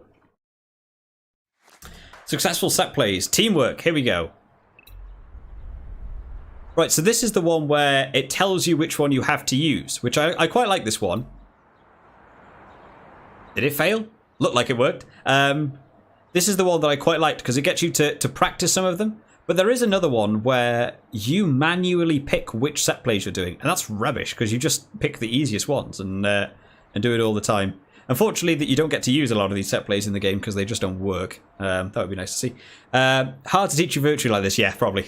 A lot of people have been really. To be honest, one of the big ones going through is people have been. It's a lot of the South African videos getting names wrong, which I am doing. I know I am doing. But people have been really helpful in the comments with doing like phonetic spelling in the comments, just because it's the best way to get a couple of names. And it's like, oh, I have improved some of them. Some people still get annoyed at me. There are some comments where people get really annoyed at at name pronunciations not being correct. I always tend to treat it as, if you know who I'm on about, then fine. That shouldn't be an issue. Some of them I do butcher. Who's the number 8 for South Africa? Is it Jasper Visa? Whose name is absolutely spelt. I read it for the first time. It's absolutely spelt Jasper like Weiss or Weiss. But yeah, it's Jasper Visa. I'm never going to get that name right without hearing it from a commentator and stuff. So there's only so much you can you can get right. Right, how far are we off from? What we might do is I might finish off the rest of the games for the season. We might finish one season. So we've got another three games or so left, and then I might end the stream. We've for 2 hours. My throat is certainly getting dry from all this talking. Blues could be the Crusaders to title next year in Aotearoa. Yeah, absolutely, Blaze. From what I was seeing, they looked like they were doing well. Should read the question. They looked like they were winning some games. I think they actually did. They beat the Crusaders earlier in the year, because I know they like play each team like twice, and then they actually go into a final. That was more of a new thing, having like an actual final and stuff. And I think they actually beat the Crusaders earlier in the year, because I remember checking it on like Sky Bet, and Blues were favourites to win after they won a game. So I thought they were going to be going on to win that. So I'm surprised to hear that. Crusaders got that. What is going on with my players? Get the ball out, man. Mool Man, come on. Is Mool Man a real player? I only have a certain amount of knowledge when it comes to players. I've never heard of Mool Man. But it's a great name, and I'm so glad he's in my team. Here we go, Zammit. Oh, can he pick it back up? Yes, he can. Can he stay in play? Yes, he can as well. Lovely. We'll go for a little set play. So how can Rugby 22 for iPad get all their licenses, but this can't? Is there Rugby 22 for iPad? I did not even know that was a thing. I think there was talk about them releasing it for the Switch. But I did not know that that the iPad had. The iPad has Rugby 22. Yes, how Rugby 22 has all the licenses. I don't know what you mean, Blaze. How Rugby 22 has all the licenses. They buy them. I'm going to assume. I have no idea. One of the things that I don't understand is, like, international to club level team licenses. Because obviously, like, they paid a lot to have New Zealand in this game. They must have, because, you know, they did that big trailer where they revealed, you know, we've got New Zealand. It was all the dominoes falling over and stuff. They spent a lot of time and money organising to get the New Zealand team.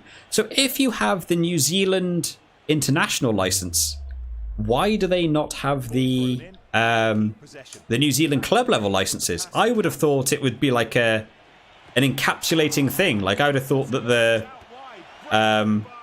the club level teams would actually be, you know, under a bit more of an umbrella of like New Zealand rugby. So I thought maybe they would have those teams. I'd quite like to do some like Crusaders or Blues or Highlanders or Chiefs. You know, that could be fun. I don't know why they're not in this game, especially seeing as they lost the license for the English Premiership.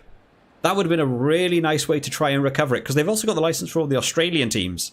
So they could have had like New Zealand and Australia, and then had that as like the Super Rugby tournament, and they could have had like licensed teams. I'm not really sure how it all works. They're going to work hard for the ball. The referee signals the advantage. What did I do there? A knock on? I don't think it was a knock on. Referee's doing something. I knew Rugby Nations 22 existed, but I wasn't aware of the existence of that game. Yeah, of Rugby Nations. It actually is called Rugby Nations 22. I've not even heard of it. Is it any good? Is it basically this game, or is it slightly different? I would actually quite like a game a little bit more focused around the club level element of a rugby game, like creating your own club. I remember, this is going to be a long time ago now. People might have to go look this up if they don't know about this. So there was a game that was on the PS2, which was, I think it was Rugby 2006. It might have been 2005. I remember the case had like Shane Williams on it, and I think it was Johnny Wilkinson and someone else. I think it was 2006. Or it might be 2005. One of those years. Someone can go look it up on Google or something. And in that, there was a club level, which was sort of similar to this one. But you created a team, and you had, you know, X amount of money. You had profit and loss. If you like won a game, you got money from ticket sales. All of the players in your team were, you know, fake and made up. They all had... It was a bit more limited. Obviously, it's PlayStation 2, so like the stats were a bit easier to understand. It was like speed, acceleration, tackling, defense. You know, it was more basic level stats and stuff. But they had like, you know, season windows, and it would open up, and there would be like 20 players varying in stats, and depending on how well your team was doing and how much money you had is like which players you could afford. And occasionally you'd be in like your second season, and there'd be a player with 100 speed, and he'd cost 100,000 in-game credits, and you'd only have 20,000, and you'd sit there like, no, I really want this player, and you never got him, and you know, and it was like, oh, like, and it felt like a real season window. And then in like your 8th season with that team, you'd have moved up, you'd have some better players, you'd have more money, and then that same player would come back around again in rotation, but he'd be playing for a different team, and you'd be able to buy him, and you'd finally get that 100 rated player and stuff. I used to love that. And I really feel like there's a way they could introduce that stuff into this game. But the only problem with the club level teams, I feel so like quite a disconnect to this club level system because of how easy it is to just get really good players. Like already we've got, you know, a couple of 70s, a couple of 80s, and then there's some big 90s in here. You know, Reece Zamit's nearly that 90. George North is nearly 90. Samu's 84, Rebage 80. Like, because I'm in my first season, I'm playing this like 64 rated team on the hardest difficulty. But because my team is so good already, it feels like I'm sort of landsliding some of these teams a little bit. It's a bit tricky because it's still legendary. I'm not winning everything as easy as I want it to be. But the thing that I used to really enjoy about games like that was you really like felt like you had like a club and part of a team because you had these awful players that could barely play, and you were doing training and increasing their stats by a bit, and you were buying new players, and you had to sell a player you've had since season 1. And you're like, oh, I don't want to get rid of him, but I'm going to have to. There's no option. I have to get this 100 rated player in. And it felt like personal. And I just don't get that from this sort of game. I really would like them to have a better club system. I would maybe get away with the card system a bit.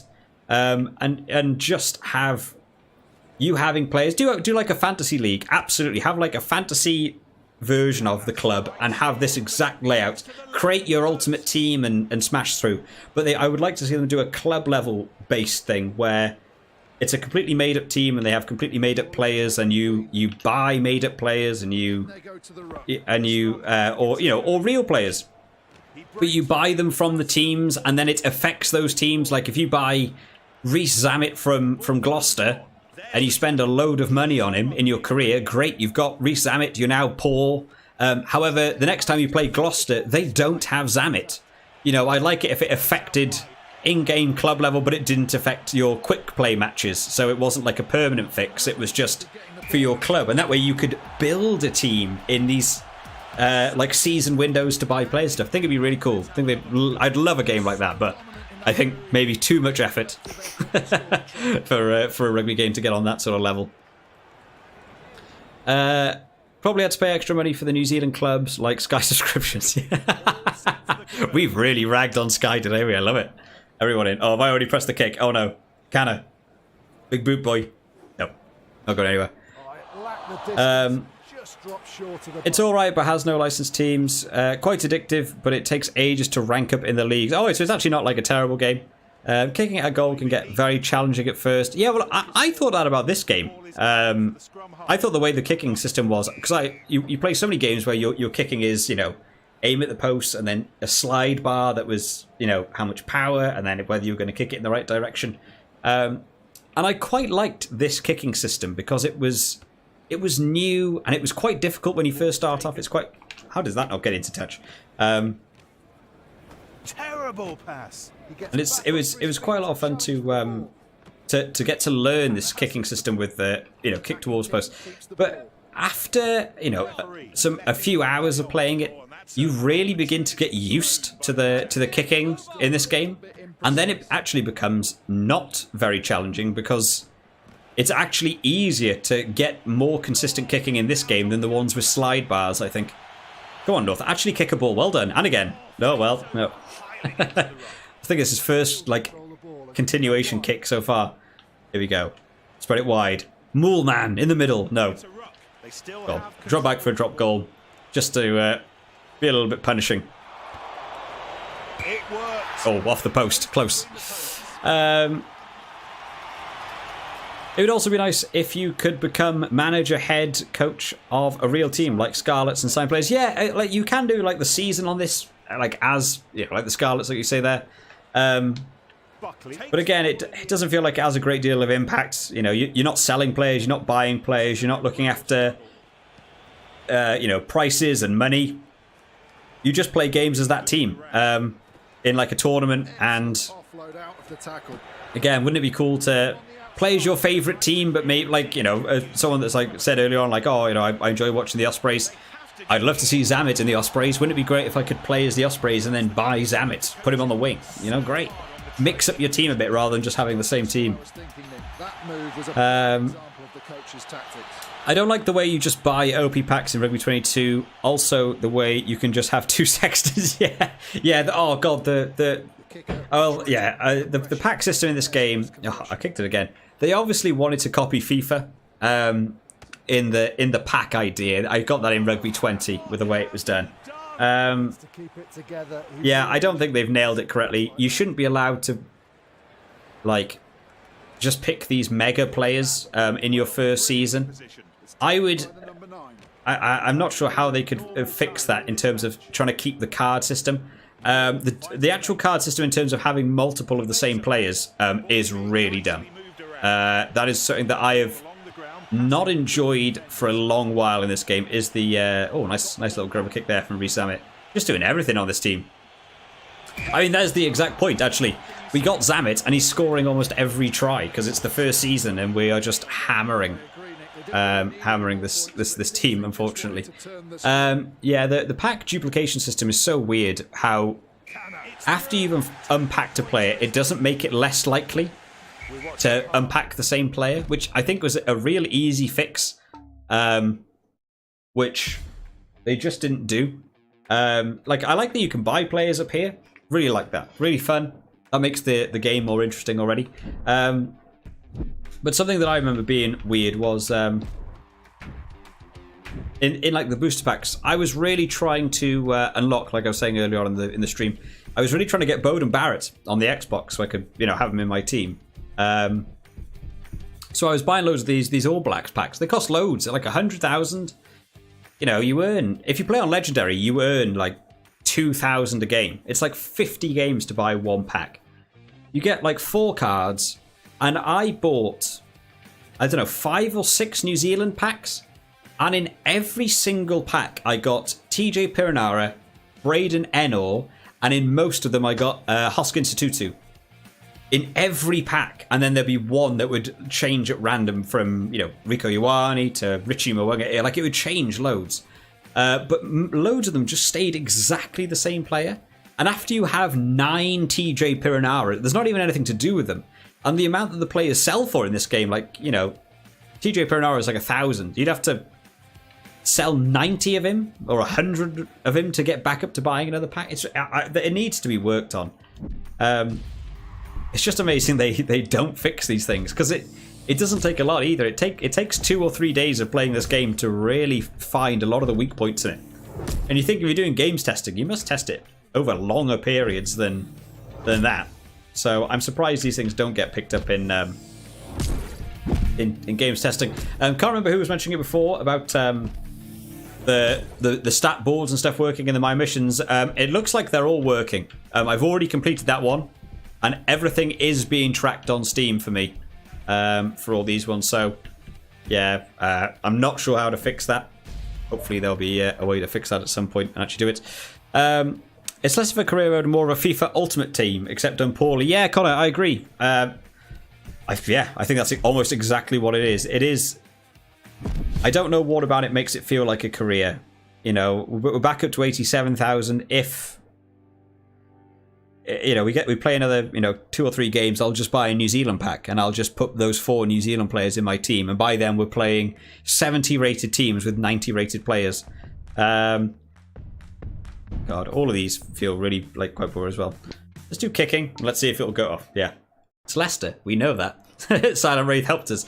Yeah, again, this is the weird one where you kick it from range. Should we go for let's do a Gareth Anscombe. There we go. Can I do as well as Gareth Anscombe from the most ridiculous kicking position ever? Yes, I can. You see what I mean? Like, it was really hard initially to get into kicking. And then once you sort of have it down, this one might miss because I went a little bit too much on the power. Once you sort of have down the general idea of it, you don't really miss. You just sort of carry on. Which, again, I think maybe they want to work on this kicking system, or whoever does the new rugby game. I wonder how ridiculous can we get this? Hang on, let me work out my angles here. if I like kick like that way, and I like try and get it to curl in. Trick shots. Oh, it's not far. Right, enough of that. Boring. Yep. Let me quit. There we go. Gain those extra ones. Yeah, they need to work on the career mode a little bit. I just think it's just the thing of not allow, or just keep the career mode as it is and just call it Ultimate Team or Rugby Ultimate Team. Try and get around the FIFA license. But they could certainly make a better career mode. I also don't really understand the the actual championships you get into. Like right now we're playing the Gaul Championship D3, and it's like some teams, and then there's like another one where you move later, and it seems to be a mishmash, and then you play in like a World Cup that's not a World Cup, and you play in a Six Nations, but you've taken the place of France. Like, I really wish there was more choice in like what tournaments you were taking part in, or where you wanted to go, or what did I just pick then? What am I looking at? I didn't read the question. With me this evening in the commentary box. Yeah, that was you, Silent Ray, talking about the missions. Hopefully mine start working one day. Most of them are fine, though, to be fair. Yeah, I imagine you're probably experiencing the annoying thing that I experienced on the Xbox, where it's like you're trying to complete the grid of missions, but there's one mission on every single one that like doesn't complete, and so you can never ever complete a full grid because there will always be one that's broken, which is really dumb. I don't know what the chances of that are. It's one on every single one, as opposed to like 5 on one grid, but the rest of them will work fine for a different one. Let's see if Resummit can move down here. Pete Samu, big room, nice offload to Moolman. Take it inside. Didn't quite get it there. Aki, get it out to George North. Nope, can't make any room down that wing. Just move this. I also hate that, like, for whatever reason, a lot of the time your scrum half won't actually like get to the back of the ruck. It'll be someone else. Another thing I think would be cool here, because like right now, the ball is technically outside of the ruck. Like in real world rugby, if the ball was exactly where it is now, you could run round and pick that ball up and just tackle the scrum half. I would really like, when you win a ruck, to like say you want to do a box kick and then manually add players like you do in the malls and have them extend out from the back of the ruck to do a box kick and gain a bit more room to try and stop your kicks being charged down. You know, little things like that I can't believe are that hard to implement into a game, but would just enhance the realism so much. Recovered by Ikpafan. Ikpafan, here he goes. They're slowly learning how to say that guy's name. Oh, knock on. What are you saying here? Sim Shorts, don't think I've ever missed a kick on Madden. Their kicking model is so yeah. Well, Madden, yeah. Well, American football was weird anyway. You just stand in front of the post and kick. I can't think what the Madden. I think the Madden thing's a slide bar, isn't it? And they. Yeah, I think again, slide bars, once you get used to them... Oh, that's an awful pun. Once you get used to the slide bars, you will begin to get there 100% of the time. One of the things that Rugby 2011 did really well was you had like the slide bars, but you had an area that was like safe for you to kick. And if you missed the slide bit, the kick would go really wrong.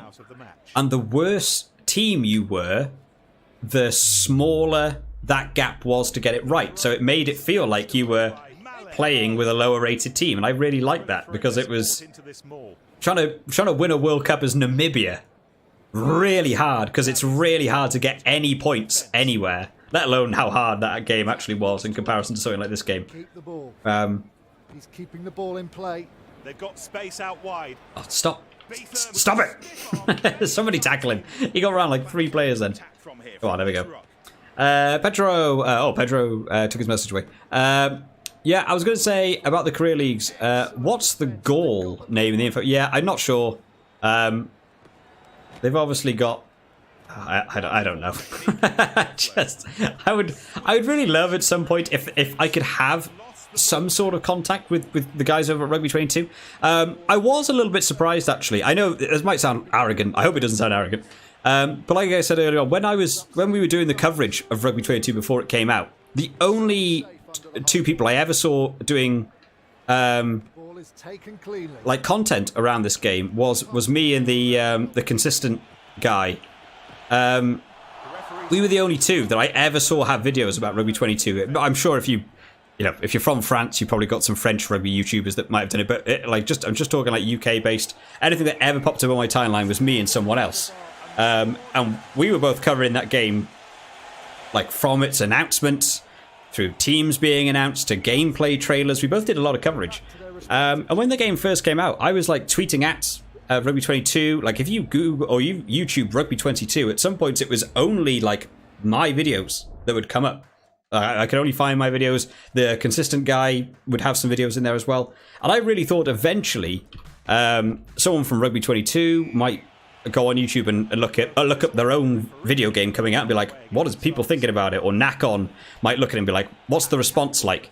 I might see, oh, this guy Mad Dragon's doing some coverage of this game. And I thought that way it might open a bit of dialogue to allow me to be like, oh, guys, just let you know, this would be a fun thing to add into your game, or you could, just to give them a bit of feedback or about the game after release. And no one ever reached out to me, which I maybe that's arrogant. I thought it was a bit weird because at some points it was like you feel like it would be known that I was going to be playing this game. I did a stream about it on the day it came out. I think I might have been like one of the only people ever streaming this game on its release day. And then afterwards, like, going on to Twitter and stuff just to let them know there was bugs in some areas, just as like helpful feedback. There isn't really a bug reporting page in this game, so I thought Twitter is the best way to censor it to him. Literally never replied to a thing, never said thanks for letting us know, never said like, oh, fill us in a bit more about how you've experienced this bug. They didn't do anything. So I'd really like at some point, if whoever ends up making like a rugby game would actually have like some conversations with some rugby, people on YouTube, just to, I want a good game. I think that's a great way to do it. It's just to talk to the people that play the game, talk to people who make videos about it, and have people in chats that give their view on it. Like, are we not like exactly the market demographic you'd want to talk to to find out how to make your game better and how to have more people interested? Connor, I'm sorry I keep criticizing Rugby 22, even though I have it. But why doesn't the man at the back of the mall score the try? Yeah, to be honest, Connor, I do the exact same thing. I actually talk really highly of this game to people. And then when I play it, I'm like, oh god, there's so many problems. There's a lot of little things like that. Yeah, I never know why that is, because there were some things that were issues that were actually in Rugby 20. Rugby 20 did that as well. It wasn't your hooker that picked up the ball at the back of the mall and put down the ball. It was like the guy in the middle broke away. I never liked that either. Why is it an automatic try? Why is it not? Again, I'm going to go back to Rugby 2011 here. Rugby 2011, whether you had a ruck, a scrum, or a maul, you could press the X or the B button, and it would allow the forward on either side. So X was left side, B was right side. It would allow the forward, instead of the scrum half, to pick up the ball and have a charge. And there was a couple of times you would have some breakaway runs with your forwards, through a gap that your scrum half wouldn't have got to in time, or, picking it up from the back of a maul, having a forward pick it up. You manually had to input it. Way more fun than just an automatic try because you got close to the line. And a maul that you can't stop either. You just can't stop a 5-meter maul in this game. It's really dumb. Consistent walkthroughs, Silent Wraith. Yes, I knew. What did I say before? I think I said consistent walkthroughs, and then I said consistent gameplay or so, didn't I? Yeah, consistent walkthroughs. Yeah, he was doing some coverage on it as well. And I only ever saw me and him as the only ones I ever saw. And then when the game came out, Squidge Rugby had a video go up about it. Literally the hour the game got unlocked. So I assume he had some sort of deal, behind closed doors to have early access to it, to do a review on it, because he's like, I imagine he's got to be the biggest rugby YouTuber, right? I imagine so. But like he had a video up the instant the game came out, a full review of like 40 minutes, and that video got like, I don't know, like 100,000 views. And I was like, but no one covered it. leading up to it. No one did anything, or maybe there's an NDA if you're getting an early access to the game. Did 2 Cents do a review around it as well, I think? Maybe. I feel like someone else did it. I think 2 Cents might have done a rugby review, a review around the game as well. Again, though, it was like on the day that the game came out, it was like instantly up on the channel. So it was, you know, these guys have got this like early access to the game, obviously, which no one else got. Pedro says they should scrap the pack system and just be able to sign players with specific budgets that can be different for each team, and that could be it. Yeah, I would enjoy that. I think the pack system could stay and just be its own separate thing, and you just have a fantasy league. When you win a game of rugby, win in-game currency for your career, but also win in-game currency for buying packs. Like the R points and the SP points. Have R points for career mode and have SP points for winning games. And then you use the other points to buy packs and build a fantasy team from the packs you unlock to play online with, but don't make it like a career mode necessarily. I think if there's easy fixes, they just don't do it. Also, why is there no way of stopping the maul ball carrier try score from? Yeah, it's really dumb. Yeah, they just walk over the try line. I don't know. Sort back over my voice break. How many games we got left? We got one. Looks like we got 2 games left. 2 games left, and we'll call it a day. Like, it's a really good rugby game. It just has so many flaws, issues. Unfortunately, it could just be so much better. It's quite frustrating. Yes, I know. And it was like, oh, we've actually got a couple of players. Oh, should we have Callum Brayley? Oh, I don't really have the R points. I like Callum Brayley. Try and upgrade my my staff a bit more. Yeah, what was I saying? Forgetting. Yeah, sorry about the game. Yeah, the game is a lot of the issues that have come into this game were also in Rugby 20. So they were known about, and they just weren't fixed. And meanwhile, they have fixed some other things, which I really wish they hadn't. Rugby 20 was so easy that it was arguably not fun, is like what people thought about it. But there was a thing you could do in it, because the players were so wide and so open. You could sometimes get some really lovely like breakaway runs where, you know, you could be passing wide and you cut back inside with your centre. Like right now, if this was Rugby 20, I'd be passing this wide, the ball would have been faster for 1, and I would be able to catch the ball for 1. But then, you know, make a room round the outside if I had the faster winger. You know, it isn't really a thing in Rugby 20. You get shut down almost everywhere you go. It's really hard to just find a gap in the middle field and then like run through.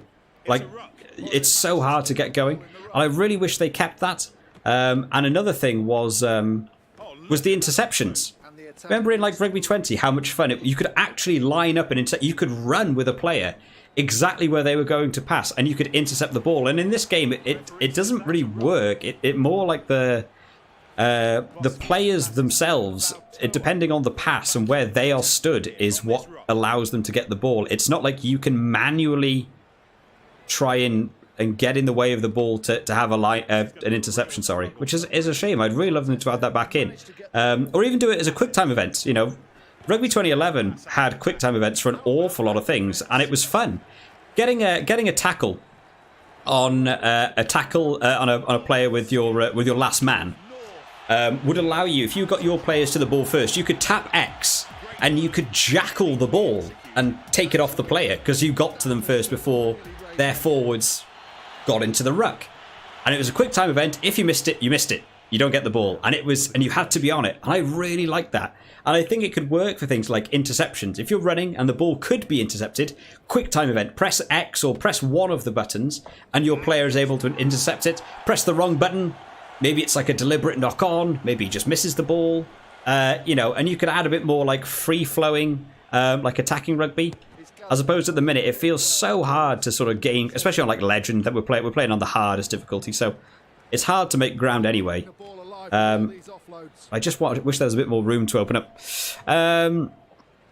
Pedro says they should just take Rugby 2011 game and change the title to Rugby 23 and everyone would love it. Yeah, seriously, it's not that hard. Update the graphics, make the graphics look way better. Update all the player rosters. Add your little career mode in. Keep the World Cup, you know, as it was. Remember when there was an animation for winning the World Cup in Rugby 2011? You got like players lifting the trophies and stuff. That was great fun. In Rugby 22, it's like it just tells you won the game. It's like, oh, you won the World Cup. It's really boring. Why is there not an animation or players jumping with the trophy? Like, why? Just was that really that hard? Remember that trailer they did where they had all the trophies in the cabinet? And it was like their big reveal trailer for Rugby 22. It's like, all these trophies you can win. Why do they not have like a graphic of a cabinet where you are actually unlocking the trophies depending on what championships you win with your like career team? There's so many little things they could do.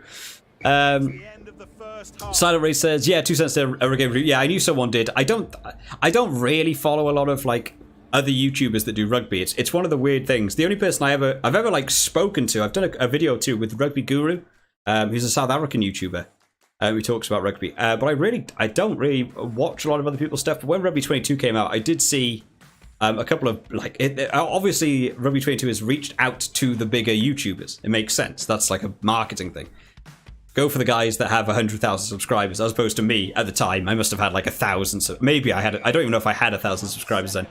So it makes sense. But at the same time, there really isn't a lot of like rugby YouTubers, I would probably say. Like compared to like FIFA players or you know, Call of Duty players on YouTube, there's nowhere near the amount. You really would think that that a game like Rugby 22 would just seek out all content creators for video stuff and, you know, absolutely dive bomb them to try and get their game to them for free, get some reviews, get some positive feedback, get people covering the game. But then I've never seen 2 Cents or Squid Rugby do anything about that game after the review. So I don't know if they like have some sort of deal where you get the game early, you get to do a review, this will be great for your channel, it'll be great for us marketing, but then you're never ever allowed to say anything about the game again. I'm not sure what the NDAs are on stuff like that, so maybe that is a thing, which would suck, because then I wouldn't be able to do stuff like this. I want to be able to play streams. I want to be able to tell you the bad things in your game, if there's bad things in your game. I don't want to sit there and say this game is the best game ever, if there is things that aren't great in it. You know, that isn't how feedback should work. A weird kicking battle this is being now. I literally can't make any ground.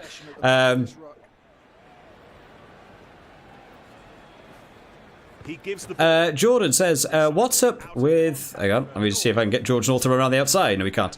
What's up with the glitch you dropped on how to get R points? Yeah, so the R points... So, R points in this game are really weird, Jordan. Just the way they're generated. So the way to do the R points, I have got a whole video on the channel, which is like, you know, really in depth, and I still break down. Basically, it's to do with the career mode. When you start a career mode, you can select at the start of your first season whether to do a pre-season. For whatever reason, if you say no to that, I don't think it ever comes back, which is really weird because maybe you don't want to do it for the first one, but you might want to do it later on. You will get a choice of playing 4 different teams in these pre-season events. Each one is worth a certain amount of R points for beating them. And then you get to put a bet on how many tries you will score in the game. So the best way to do that, obviously, is have a really good team. Pick you to win by 10 tries, which is the maximum, for the maximum amount of money. You earn loads of money for winning the bet, and you just put the game on like a 20-minute game. Like, and Rugby 22 is... And then put the difficulty on the easiest difficulty. Like, over the course of 20 minutes, you will just naturally score 10 tries. And you can just generate loads and loads of points. It's the best way to do R points. If you try and play this game properly, and just do R points like I've been doing tonight, what have we earned so far? Like 10,000 R points, and an upgrade, a single upgrade for a staff member is 8,000 on the lowest amount. Hiring a new player or buying a new player from the recruitment tab is like 5,000 R points. It's just not worth it. It's way too slow. You almost have to like cheat in order to make it worthwhile. Oh, look at this little bit of set play. Not going to work there, boys. Because I've got Mole Man in the backfield. Doing drop goals for days. No, not quite. Yeah, we don't care about that. Don't kick me the ball back in the 80th minute. What are you doing? I'll absolutely take that. Connor, I think Rugby 22 should add a player career mode like Rugby Challenge 4. Yeah, I don't know a lot about that. Was it like you literally are a player? You create you. And then you actually get to play as like a player. So how are we bother doing training? Training is too long. What's going on with these games? There's so many games. More training offers. So many training offers. Endless training offers. Right, we're on to the final. We'll set up the final in a second here. I think. What do you say there? Oh yeah, about the player challenge. Yeah, I think that was like actually like you make a player, which was really cool because I saw, or when I spoke to Rugby Guru, he did. He like created like a subscriber team, which was like an awesome idea. I just never played Rugby Challenge 4. But it was like, you know, he had him in like a team, and then all his subscribers had their own player in like a different area. That was a great idea. That would be fun. Create a player. How hard is it? There's already like the kit changing thing. Would it be that hard to just make a player? And if you could make a player, you could edit like the fake England team or something and make a real player. I think it'd be way better. Yeah, I watched you, the Guru stream, watch him for RC4 content. Yeah, I really enjoy getting on the stream. He's really fun to talk to be fair. Guru's got... the nice thing about chatting with the Rugby Guru is he's... because he has such a different view, because he's from South Africa, different view, like Southern Hemisphere teams, he's way more knowledgeable on that than me. But then when it came around to like talk about Wales and stuff, like I had so much to like talk about there. So it's so nice to talk about. We did the Lion series, we did a couple of videos. We were trying to arrange doing a video last week because Wales are playing South Africa. I thought it'd be fun to do a video. But I think there's a lot going on in South Africa at the minute that makes it a bit tricky for him to find time to do videos and stuff. So we weren't able to do one. But he's been doing like a lot of streaming. He seems to move more now doing like he streams the game and does commentary, which is awesome. His channel's doing really well.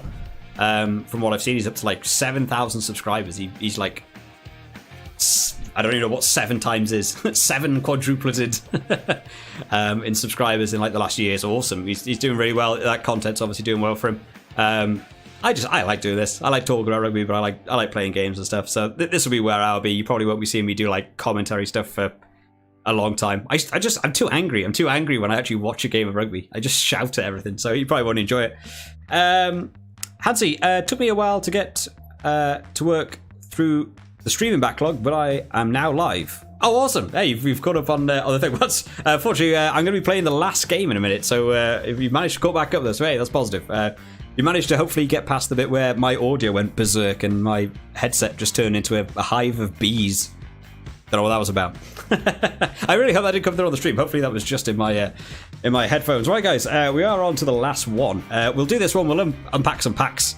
Now I'll call in like I've been streaming for 3 hours. Good God, wow, that is insane. I always go to stream for like an hour, and I just get involved in the conversations. I don't know, 4? Yeah, I really enjoy it. Right, let's go back over. Head back over into the stadium for the final game. Right. We've won every game so far. We are still on legend difficulty. We are still playing harder. That's a powerful kick. I don't even, have we even conceded any points like tonight? I don't even know. Even on legend difficulty, have I actually conceded anything? I definitely haven't conceded a try. I don't know if I've maybe conceded a 3 points in this career. Not sure. Right, George North running down the wing. Oh, the wind not with us there. Dan says, the advantage that FIFA has is that football is mechanically much simpler, hence the gameplay is easier to follow, and like football in real life, the bar for entry is much lower. Yeah, rugby's a bit hard to get into in terms of like, if you were brand new to rugby, like you've never seen a game, you didn't know the rules, and you went to just buy a rugby game, you would probably find it quite hard to get back into. I think if you were going to pick up a game like that, Rugby 20 is quite a nice entry level just because it is so easy. The ball goes into touch.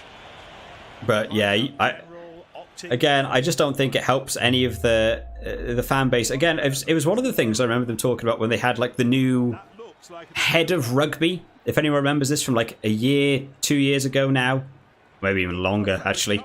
And the Argentinian guy wanted to take over like being the head of World Rugby. And one of his aims was to make a really good rugby game, or to have like a series of really good rugby games, because he was annoyed that his son was playing FIFA, but he was like an ex-Argentina rugby player. And he said, like, I'd really like us to develop a rugby game for youngsters, for youth, to get more people into the game. And that was awesome. I really wanted to do that. And then he didn't end up winning.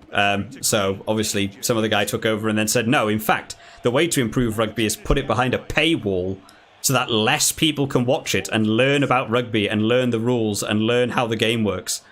So that didn't really help.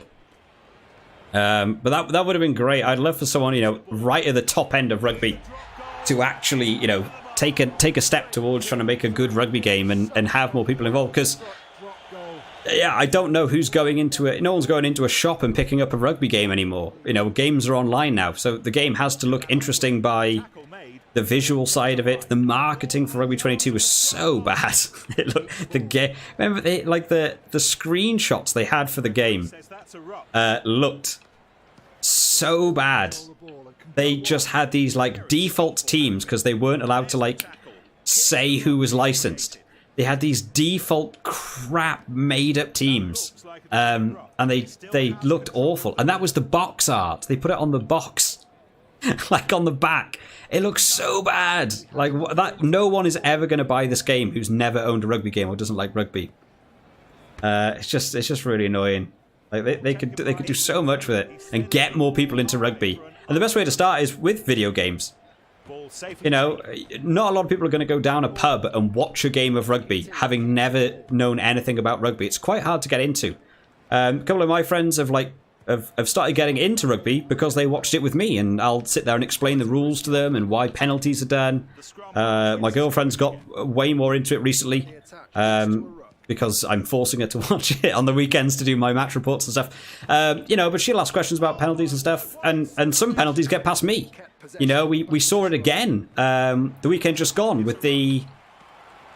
which game was it? I can't even remember. Was it the England-Australia one? Who had the uncontested scrum? And then they had to remove an extra player from the scrum to have an uncontested scrum. Like, those are rules that still get past me. So there's so much to learn, but you've got to have kids playing these games, teenagers playing these games to get them interested in rugby. If they're not going to be playing in a park and they can't watch it on TV because it's behind Sky, get a video game. They can definitely learn it through that.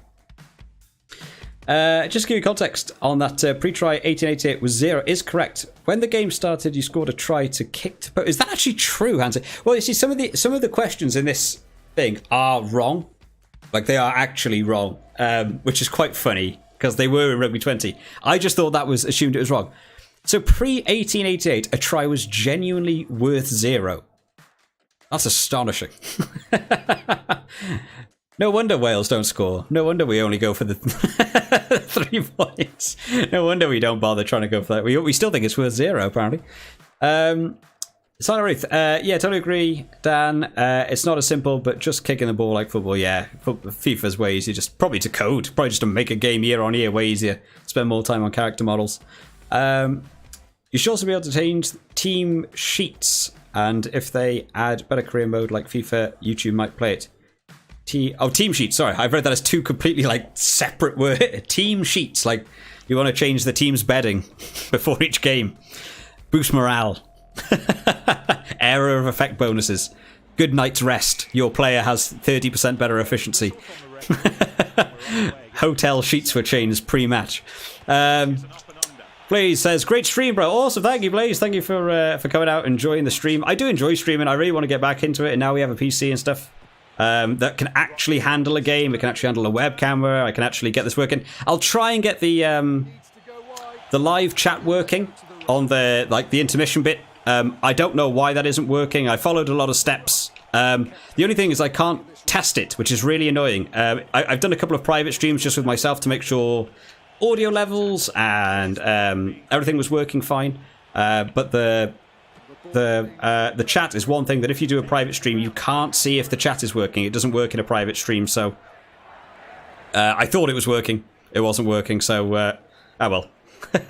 You got to see more of the game in this sort of menu anyway, so I'm sure a lot of people aren't necessarily too upset. Oh, can we get this ball wide here? Oh, here we go. Damn it. Oh, the wind is always coming back to me. It's really annoying. I'll try and do another set play here. They also seem to do it to do work with regarding out to YouTube's E2C. At the moment, Rugby 22 feels like an early 2010s game. Yeah. I wish they'd do a bit more like contact and stuff. I know you know, a couple of YouTubers did it and got that like early access and stuff. And it's just a marketing thing. Go for people like Squid Rugby with 100,000 subscribers, because you might get 50,000 viewers.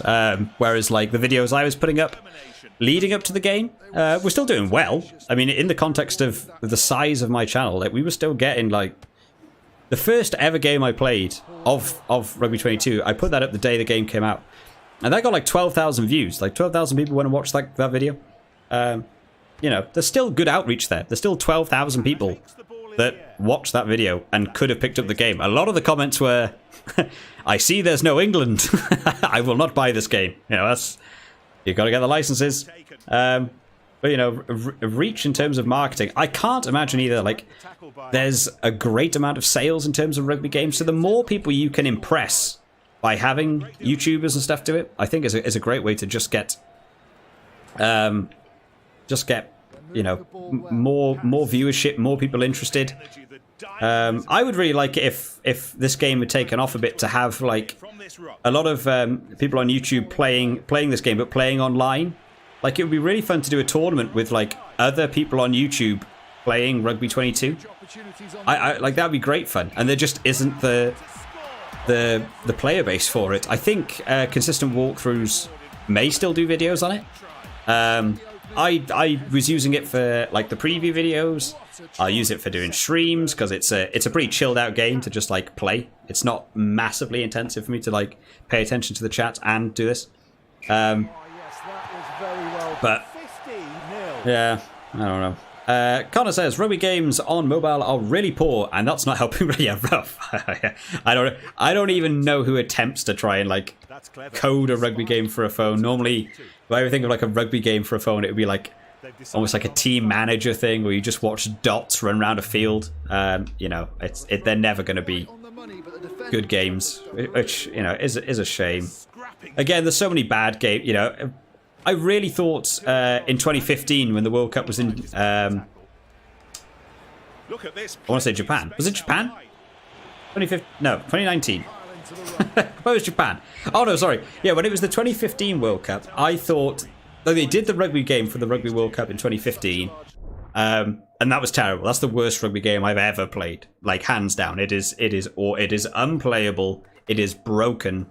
Whoever made that game should never touch a game of rugby again, because that was terrible. But in rugby in 2019, when it was the Japan World Cup, I really thought with the amount of game developers over in Japan, somebody would jump on the idea of doing rugby. Rugby fever was hitting Japan a bit. Loads of people getting into rugby. You saw them in all the pubs and stuff, like mingling with all the different fans. I really thought someone would have jumped on it, and there was no rugby game for the World Cup, which was a shame. Leading towards 2023, maybe we'll get to see it, but they might just release it as Rugby 23, and it might be the same game again, but with different players on different rosters. Right, we've managed to beat the D3 Goal Championship, which means we're on to D2 Goal Championship. Whatever they are. The optional leagues opt out because we can't play any of them. Super fun. Right, let's go back. Let's have a look at some of these packs. I'm sure we've done a bunch more missions as well while we've been doing this. There's one. Oh, that's another point. For anyone who hasn't yet picked up this game, but wants to pick it up on cheap, some challenges like this one reward you with R points, which is really useful to build your career team. However, it only affects the teams you have created. So on the Xbox, I had one created team, And then I did all the challenges, got loads of R points, and then I created a second team. And I don't get any of those bonuses on my second team. It's only the first team. So first thing you do when you start a game is just make 4 teams. Even if there's no players. Just make 4 teams. So that there is like a thing, and do like, you know, 4 career modes. Set them up so that when you unlock like the R point challenges, you will actually be able to gain those bonuses for every team then. You can also upgrade and move players from team to team, and they do keep their upgrades. So I used to have one team as my actual team, and the rest were just used to upgrade other players, and then I moved them all into my one good team to try and maximize points. There's little sneaky ways around things like that. Oh, we've actually completed one. Win 600 rucks. My god. Legend does not hold up on terms of rucks. Alrighty. Let's have a look at the packs, just see if there's any fun packs. I don't really care about the 1 or 2 star packs. We got some epic ones. We'll have a look at some epic ones.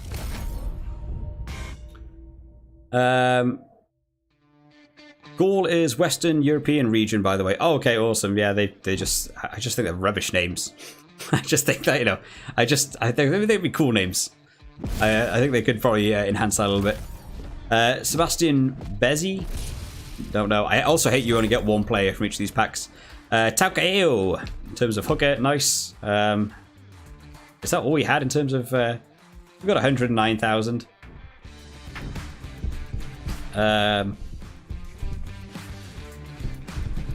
What do we reckon? Do we buy 1 New Zealand pack? Or do we buy 2 epic packs? I'll leave it up to the chat. We'll see what people say. I'll still never get Bowden Barrett. That's not how it works. The world isn't that friendly. I really don't know why you can't get Bowden Barrett in these packs. I just think they just never coded him in or something. How much is a South Africa pack on this now? They did downgrade all the pack prices, which was a lot better. 97,800, my goodness. God, these are so expensive still. I mean, they did cut them down. They all used to be like 150,000 each or something, wasn't it? Something ridiculous that you just can never... there we go. Hansi's first in. 2 epic. Cool. We'll do 2 epic. That'll be our way to round off this video. Where are you? There we go. Okay. 2 epic packs. Who are we going to get? I don't even know. I don't even know who I'd even want from this, to be honest. Igor was inhabited by Celtic and... Silent Wraith is like an encyclopedia. He's just on it. Like, just knows everything about stuff. Right, epic pack number 1. Tyrell Lumax. Andre Pollard, for any of the subscribers from South Africa watching. Andre Pollard, 86 rated. Final epic pack. George Bridge. Oh, Damien Valemsa in the 90 fullback there. James Slipper in the 85. James Slipper's been doing okay actually in the July internationals. Getting tired now. Again, the problem is do you add those players in? You know, a couple of 90s you can add in. Taukeo is 88, Lomax 89, Matt Phillips. You can just make this team massive from absolutely nothing. Oh, apparently we've got more stuff. Get some more SP points. So many challenges. I've got how many challenges you unlock in this game just by playing it generally. Yeah, not so bad. Those are good packs we've had. We've had 50,000 for those packs where you seem to get a New Zealand player per pack, considering a New Zealand pack is twice the amount. It's probably worth more going down that route. But there we have it, guys. That is going to be the stream for today. I'm going to end it there. I've been streaming for 3 and a bit hours. I'm sure I'm annoying all my neighbours by being so loud with my talking. Hopefully, everything's been alright with the stream. Hopefully, the audio quality has been good. If it hasn't, feel free to drop me down in the comments or drop it anywhere. I can try and figure it out in later things. I'll try and get the chat working for next time. I don't know what's wrong with that. I'll have to actually have a look into that and see how it goes on. Tomorrow is going to be a busy day. When the previews come out, or I do all the preview videos because all the teams get announced tomorrow. So, yeah, long all day, 4 videos, 4 uploads, trying to squeeze it all in. tough old going, so make sure you do check that out. If you've enjoyed the stream today, remember to leave it a like, because it does really help the channel out. And for anyone watching on YouTube afterwards, if you haven't already, feel free to subscribe to the channel. Helps boost the channel a lot. We're really enjoying a lot of the rugby content. People seem to be really enjoying it, so thank you to everyone who's also come and joined in the stream and joined in the chat. Thank you to everyone who's been here today. I will see you all next time, guys. Bye-bye.